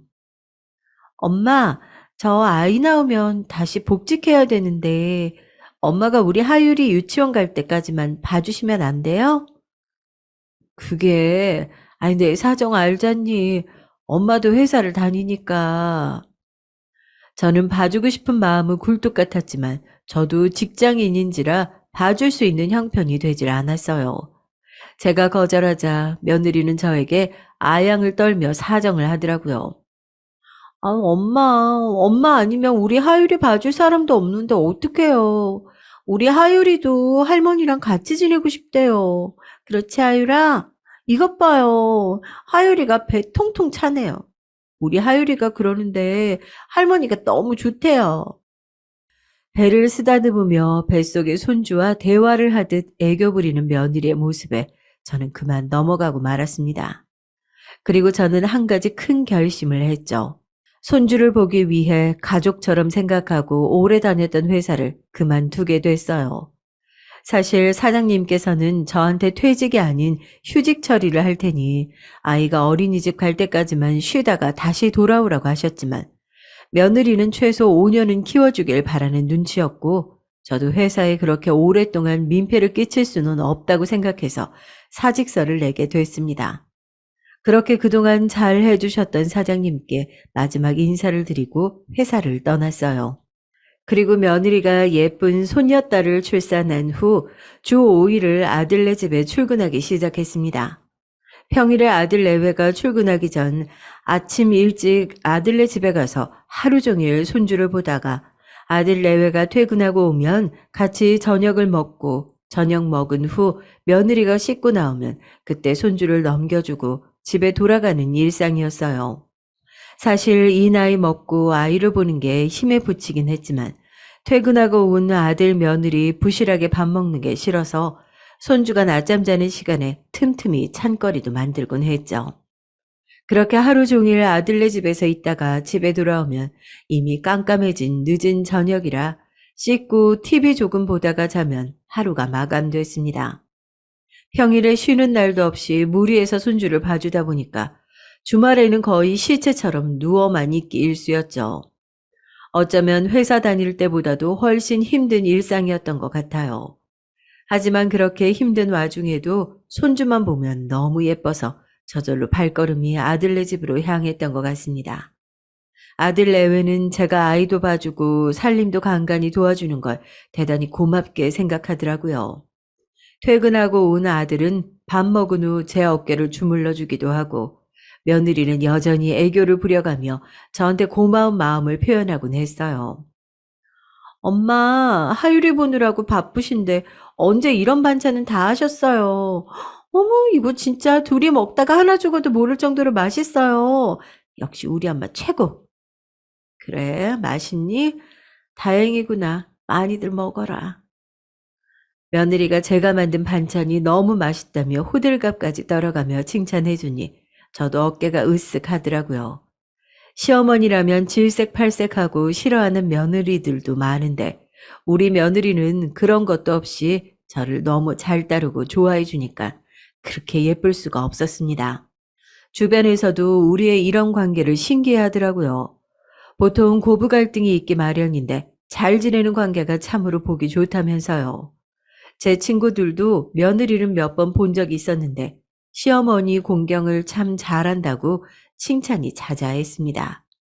그렇게 나이가 들고 나니 어느 날 문득 홀로 아들을 키우며 힘든 때도 많았는데 이렇게 아들이 예쁜 새 식구를 둘이나 데려와 화목하게 지낼 수 있게 되니까 이제 제가 가진 모든 것을 이 아이에게 주어도 좋겠다는 생각이 들었어요.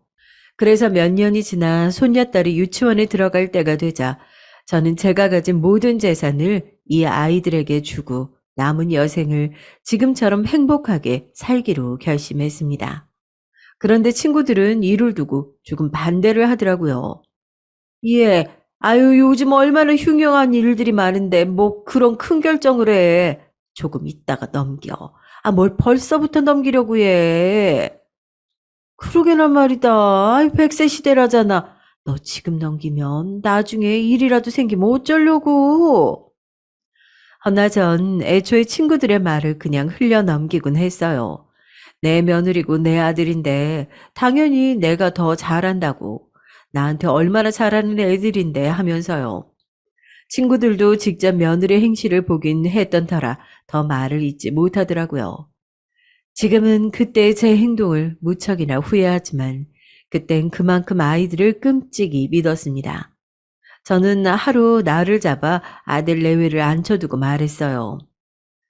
난 너희가 이렇게 행복하게 사는 걸 보니 이제 죽어도 여한이 없다. 내가 가진 재산 그렇게 많지는 않다만 어차피 죽으면 너희한테 물려줄 거 좀 더 일찍 물려주면 너희도 편하지 않겠니? 한 살이라도 젊을 때 돈 있어야 고생을 덜 하고 살지.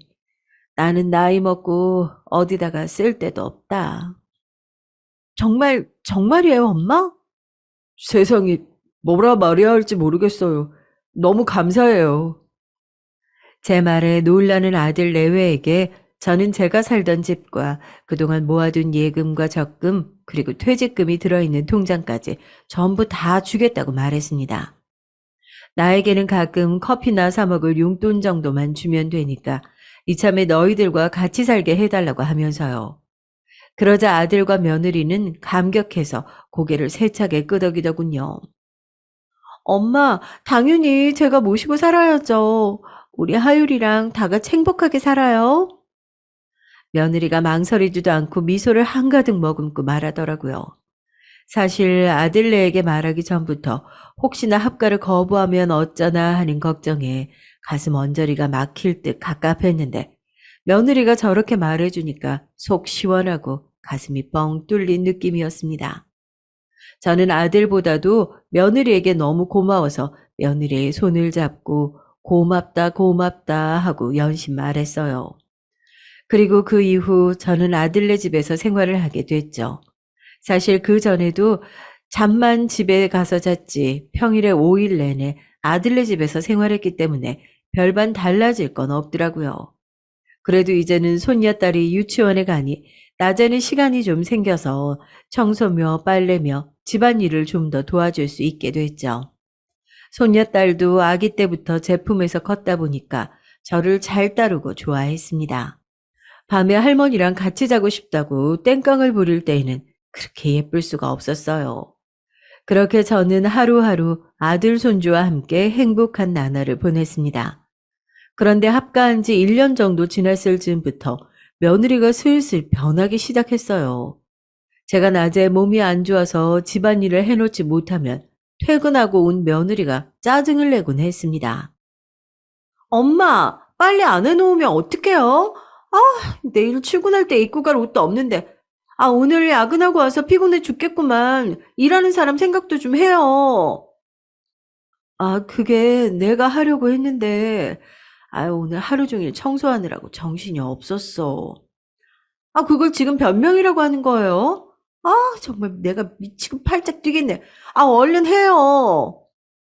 며느리가 날선 목소리로 저에게 짜증을 낼 때면 저는 괜히 미안한 마음에 아픈 몸을 이끌고 집안일을 마저 하곤 했습니다.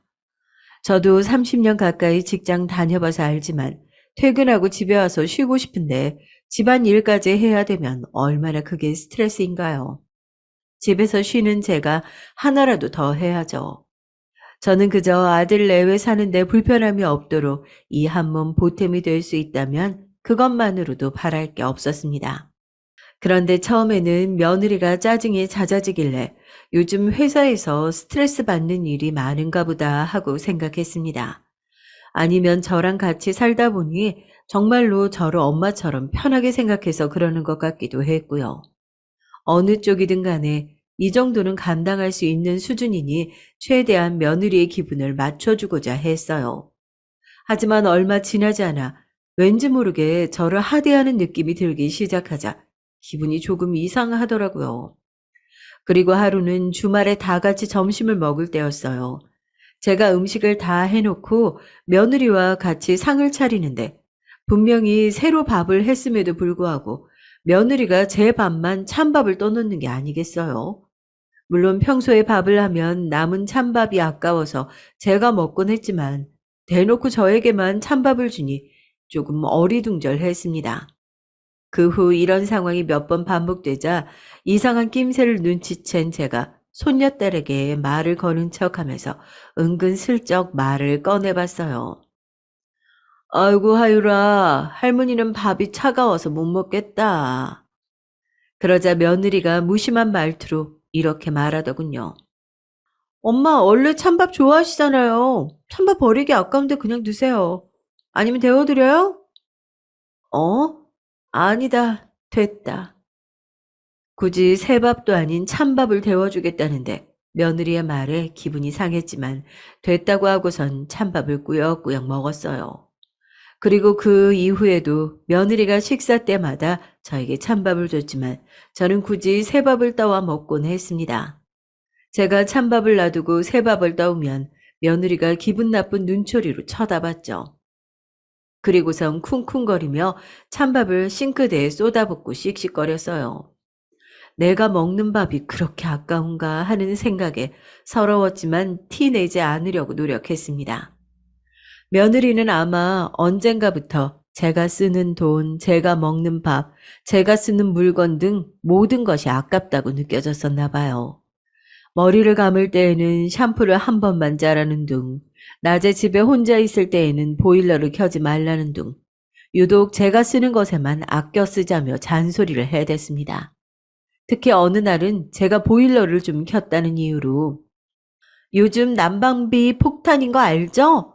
두꺼운 옷 입고 계시면 되는데 도대체 무슨 정신으로 보일러를 이 오랜 시간 트신 거예요? 아니, 제정신이세요? 아니면 돈이 썩어 남아 돈다고 생각하시는 거예요? 지금 돈 한 푼 아끼려고 저는 이렇게 발 동동 구르는데 어머님 뭐냐고요? 기가 차더라고요. 예, 내가 잠깐 잠이 들었다. 그래서 미처 끄질 못했어. 이게 그리 큰 잘못이니? 그리고 니들이 뭐가 돈이 부족하다고 내가 준 게 있는데 어머 어머 생색내시는 거예요 지금? 그 돈 준 것 좀 가지고? 그날의 싸움으로 전 한 달간 며느리와 냉전 상태에 들어갔고 나중에 아들이 중재해서 겨우 화해했습니다. 그런데 참 서럽더군요. 겨울이면 지들 외투는 두세 벌씩 사면서도 저는 10년이 된 패딩 하나로 버티게 했고요. 여름에는 노인네가 뭔 더위를 타냐며 에어컨도 못 켜게 했습니다. 심지어 여기서 더 서러웠던 건 며느리가 지 엄마한테 그렇게 하는데도 아들내미는 본척 만척 신경도 안 쓰더라고요. 얘야, 내가 솔직히 좀 힘들다. 잔소리가 보통이 아니야. 내가 이 나이 들어서 저런 잔소리 듣고 있어야겠니? 네가 아들이면 중재를 좀 해다워, 응? 엄마, 뭐 그 사람 말 틀린 거 있나?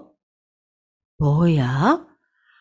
그렇잖아요. 나도 저 사람도 돈 버느라 힘드니까 엄마한테 그냥 속풀이 좀 하는 거 가지고 나이 드신 양반이 이해 좀 해주면 되지. 왜 그런 걸로 삐져요, 삐지긴.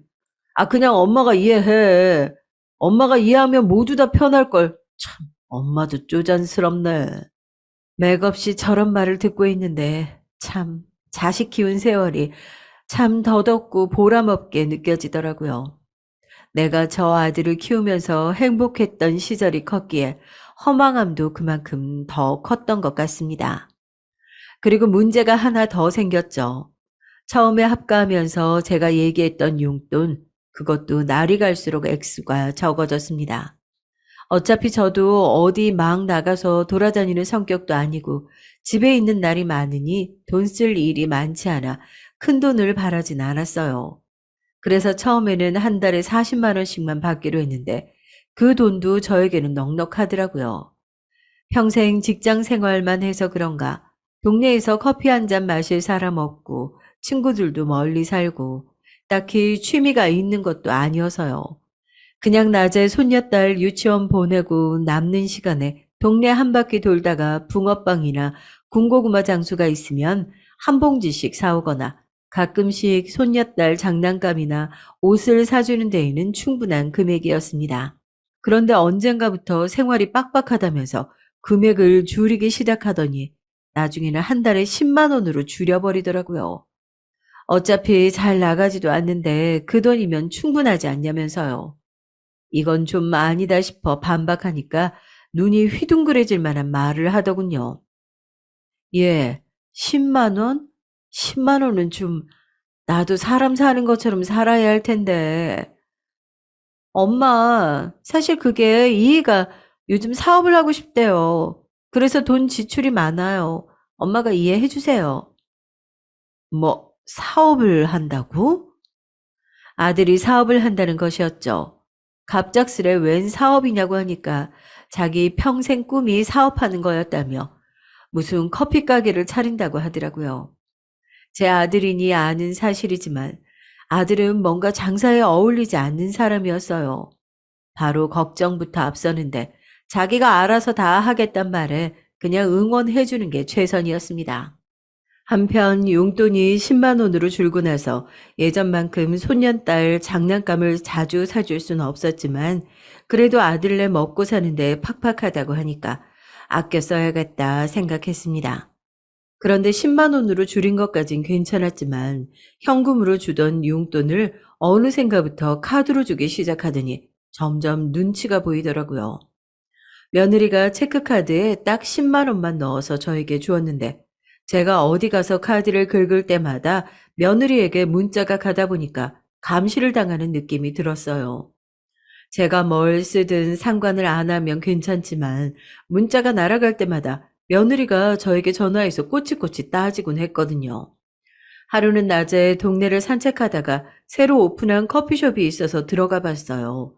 유명한 프랜차이즈 커피숍이었는데 커피를 안 마신 지도 한참 돼서 한 잔 사보았죠.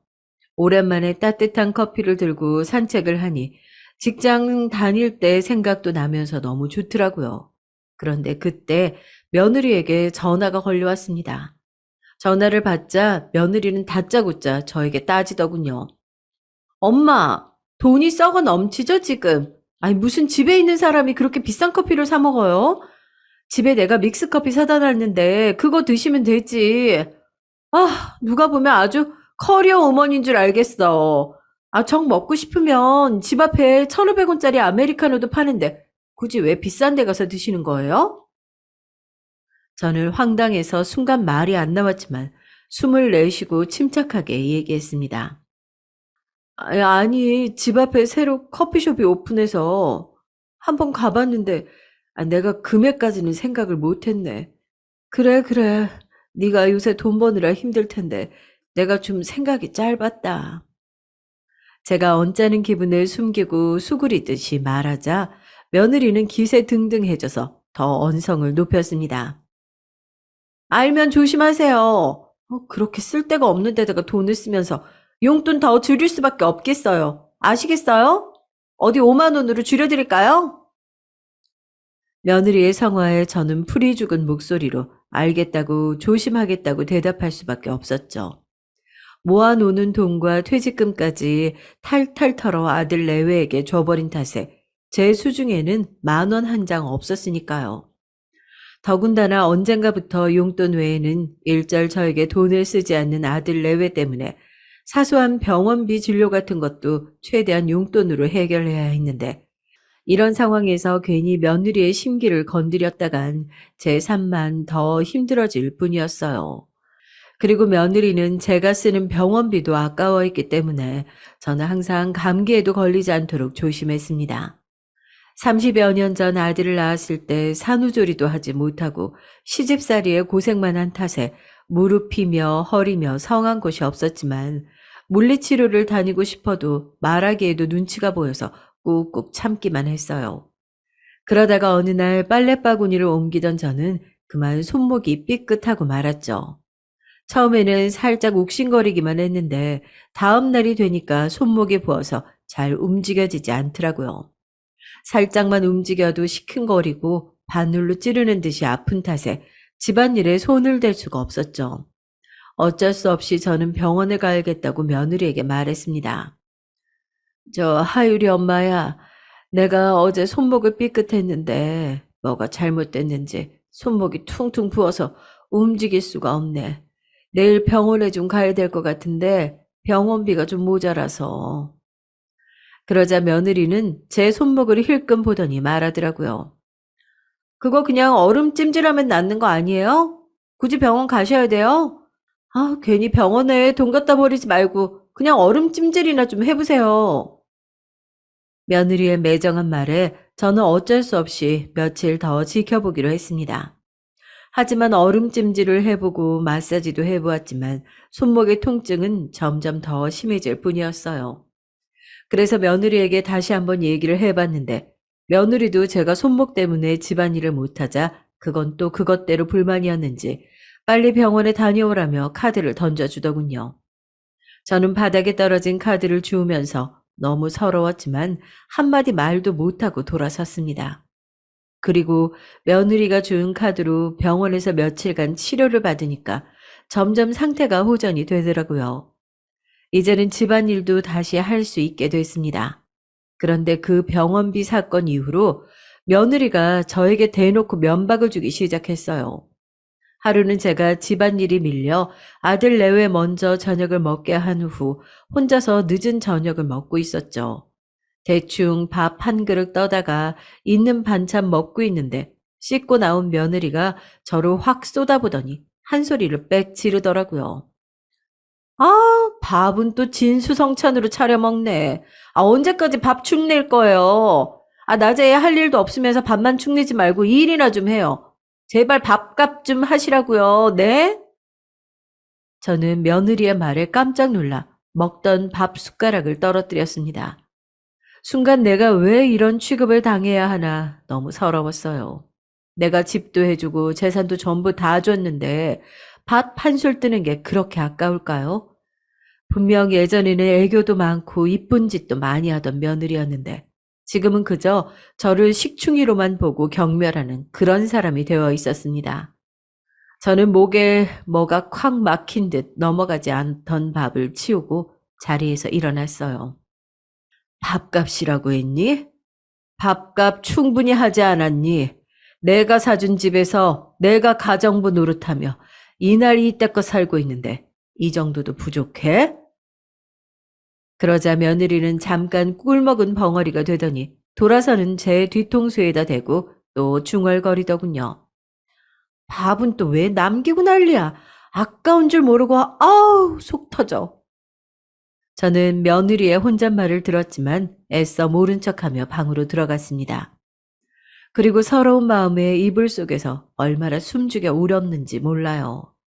그리고 저는 그날 이후로 일자리를 알아보기 시작했습니다. 내가 억울해서라도 다시 일해야겠더라고요.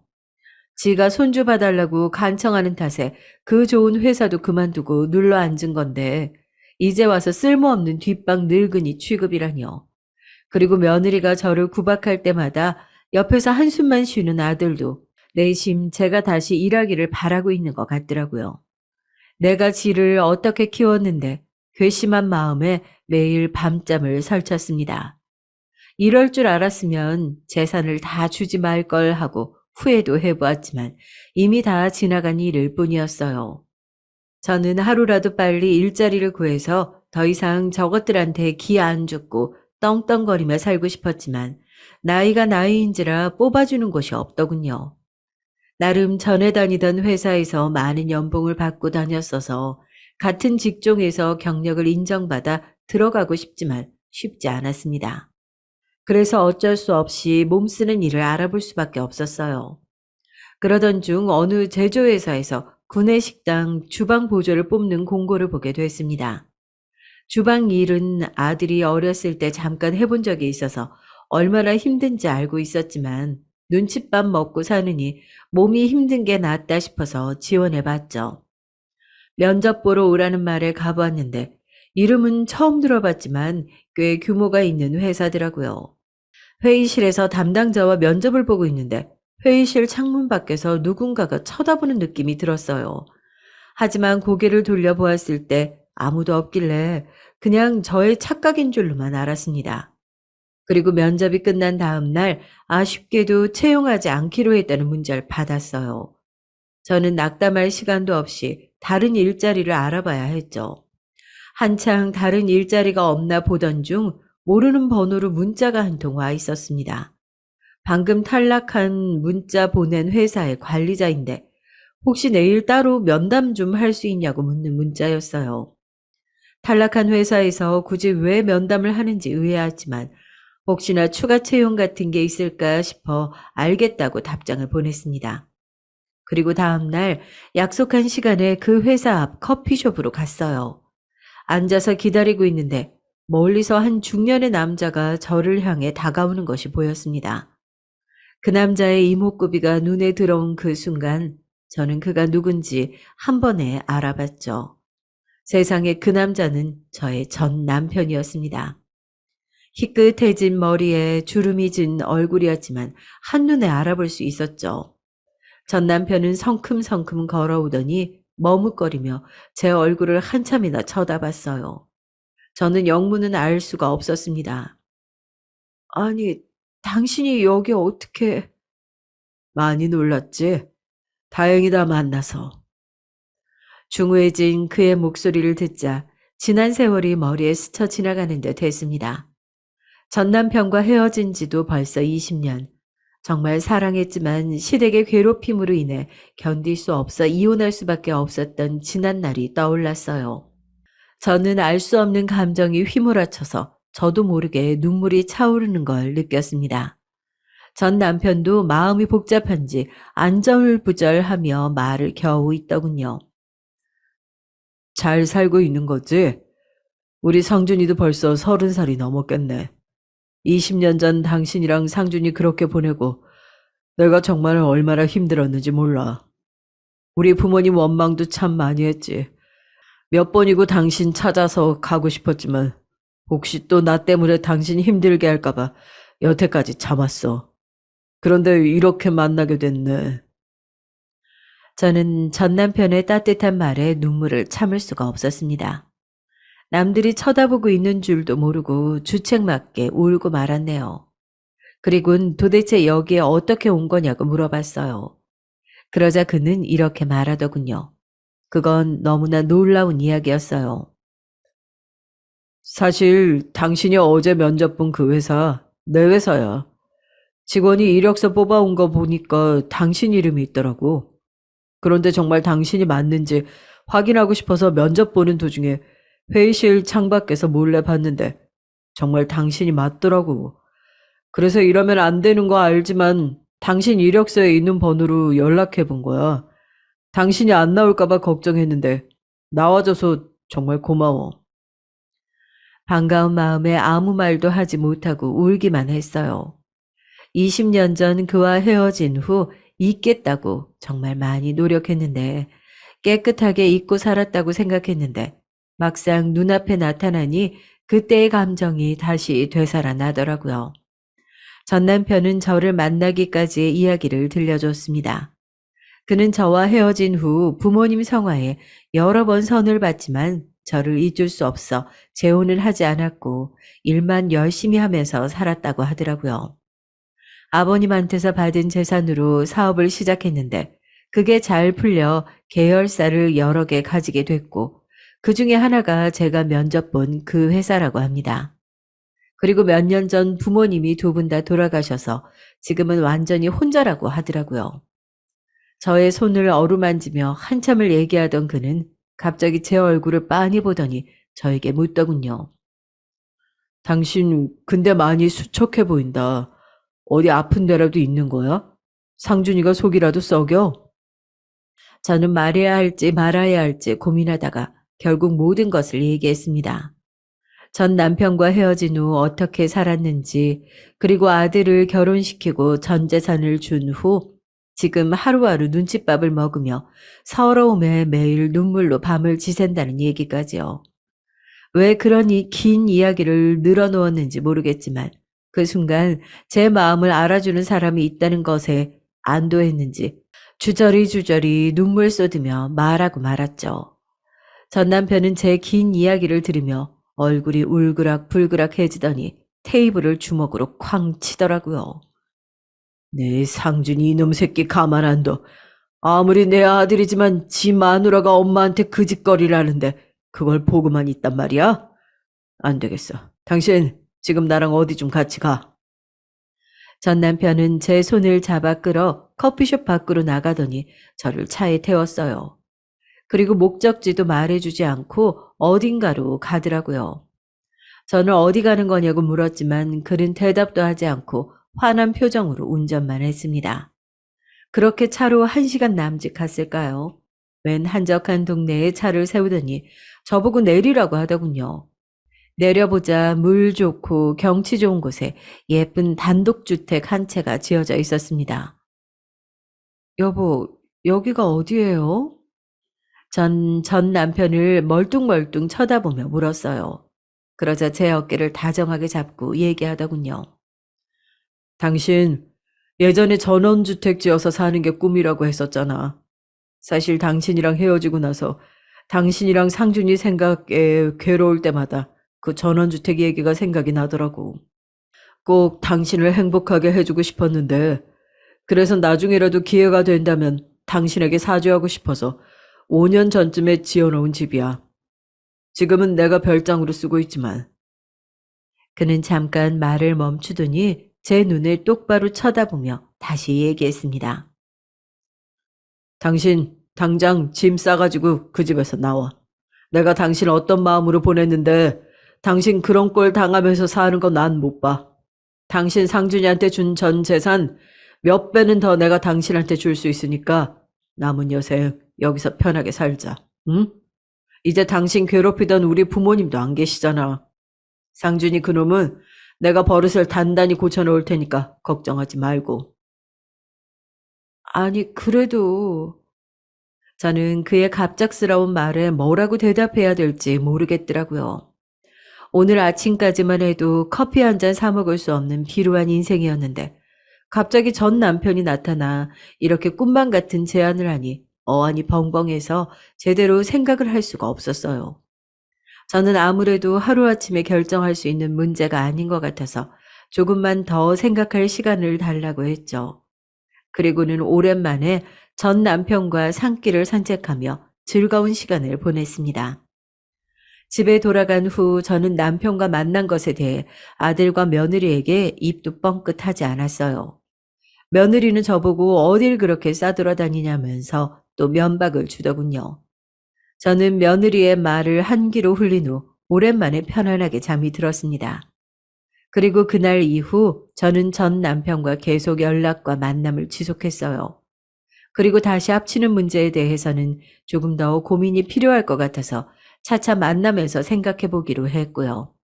사실 20년 만에 만나서 그때 그 감정이 남아있을 거라고는 생각도 못 했는데 제 세 번도 만나기 전에 20년 전 내가 사랑했던 그 남자가 아직도 나를 사랑하고 있다는 것, 그리고 저도 아직 그를 사랑하고 있음을 깨닫게 됐죠. 그렇게 그와 재회한 지 1시간 뒤 저는 그의 제안을 받아들이기로 했습니다. 그리고 아들 내외가 손녀딸을 데리고 나들이를 간 주말 아침, 저는 방에서 조용히 짐을 쌌어요. 워낙 가진 게 없어서 짐이라곤 옷 몇 가지 뿐이더군요. 저는 쪽지 한 장 남기지 않은 채 집을 떠났습니다. 그동안 웃을 일도 올 일도 많았던 이 집에 정도 많이 들었을 텐데 생각보다 떠나는 발걸음이 가볍더라고요. 그리고 저는 집 앞에 마중 나와 있던 그 차에 타고 그와 함께 살 그 집으로 떠났습니다. 떠나는 차 안에서 설레임과 기대감으로 마음이 붕붕 뜨더라고요.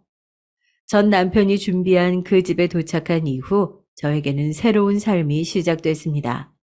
그렇게 시간이 흘러 지금은 남편과 함께 그 집에서 지낸 지 벌써 2달째예요. 남편은 그 집의 명의를 제 이름으로 돌려주었고 편하게 쓰고 있는 대로 쓰라며 한도가 넉넉하다 못해 넘치는 카드를 제게 주었어요. 막상 또 돈이 너무 많이 생기니까 어디에 써야 될지도 잘 모르겠더라고요. 그러고 보니 짐을 싸서 이 집으로 온 날 마당에 백구 한 마리가 반겨져서 놀랐던 기억이 나네요. 제가 개 키우면서 살고 싶다는 말도 어쩜 잊어버리지도 않았는지 그의 세심한 마음에 감동하지 않을 수가 없었습니다. 집은 또 얼마나 아늑하게 꾸며놨는지 소파에 앉아 책만 읽고 있어도 따뜻한 햇살에 스르르 잠이 들 것 같은 기분이었어요. 남편이 출근하면 혼자 음식도 해먹고 강아지와 산책도 하고 나른하면 낮잠도 자기도 하면서 평온한 일상을 보내고 있었죠. 이렇게 느긋한 일상을 보낸 게 아마 난생 처음일 것 같네요. 그리고 아들과 며느리에게는 제가 집을 떠난 날부터 전화와 문자가 여러 통 왔지만 그냥 잘 지내고 있으니 신경 쓰지 말라고만 답장을 보내고 연락을 받지 않았습니다. 남편이 자기가 해결하겠다고 해서 저는 신경 쓰지 않기로 했어요. 남편은 이후에 따로 아들을 만나서 그간에 있었던 이야기를 해주고 혹시나 내 재산을 노리고 있거든 네가 정신 차리기 전엔 국물도 없으니까 그렇게 알라고 했다네요. 돈독 오른 며느리는 20년 만에 나타난 시아버지가 부자라는 사실을 알고선 어떻게든 저한테 잘 보이려고 요즘 난데없이 애정 있는 말투로 문자를 보내곤 했어요. 엄마, 며느리 안 보고 싶어요? 난 엄마가 너무 보고 싶은데. 너랑 볼 일 없다. 연락하지 말아라. 네, 제가 이 여우짓에 2번 속나요. 나중에 손녀딸에게 해줬음 해줬지 며느리에겐 무엇을 더 해주는 일은 앞으로 절대 없을 겁니다. 솔직히 남편이 아들에게 언제까지 매정하게 대할지 저는 잘 모르겠어요. 겉으로는 매정하게 대하지만 그래도 20년 만에 만난 아들이라고 속으로는 가슴 아파하는 게 보이더라고요. 혹시 조만간 남편이 마음이 약해져 아들에게 떡하니 재산을 준다고 해도 남편의 재산이니 제가 왈가왈부할 수는 없겠죠. 저는 그저 제가 그 집으로부터 벗어날 수 있게 된 것만으로도 너무 감사하고 만족합니다. 남편은 어쩌면 저에게는 백마탄 왕자님인지도 모르겠어요. 불행한 삶으로부터 저를 구해주었으니까요. 이런 제 이야기 정말 드라마에 나올 법하지 않나요? 저도 가끔 이게 꿈인지 생신지 헷갈린답니다. 그럼 제 이야기는 여기서 마치도록 할게요. 여러분의 인생에도 드라마 같은 기적이 일어나길 바라면서 글을 마무리하겠습니다. 행운 가득한 하루 되세요.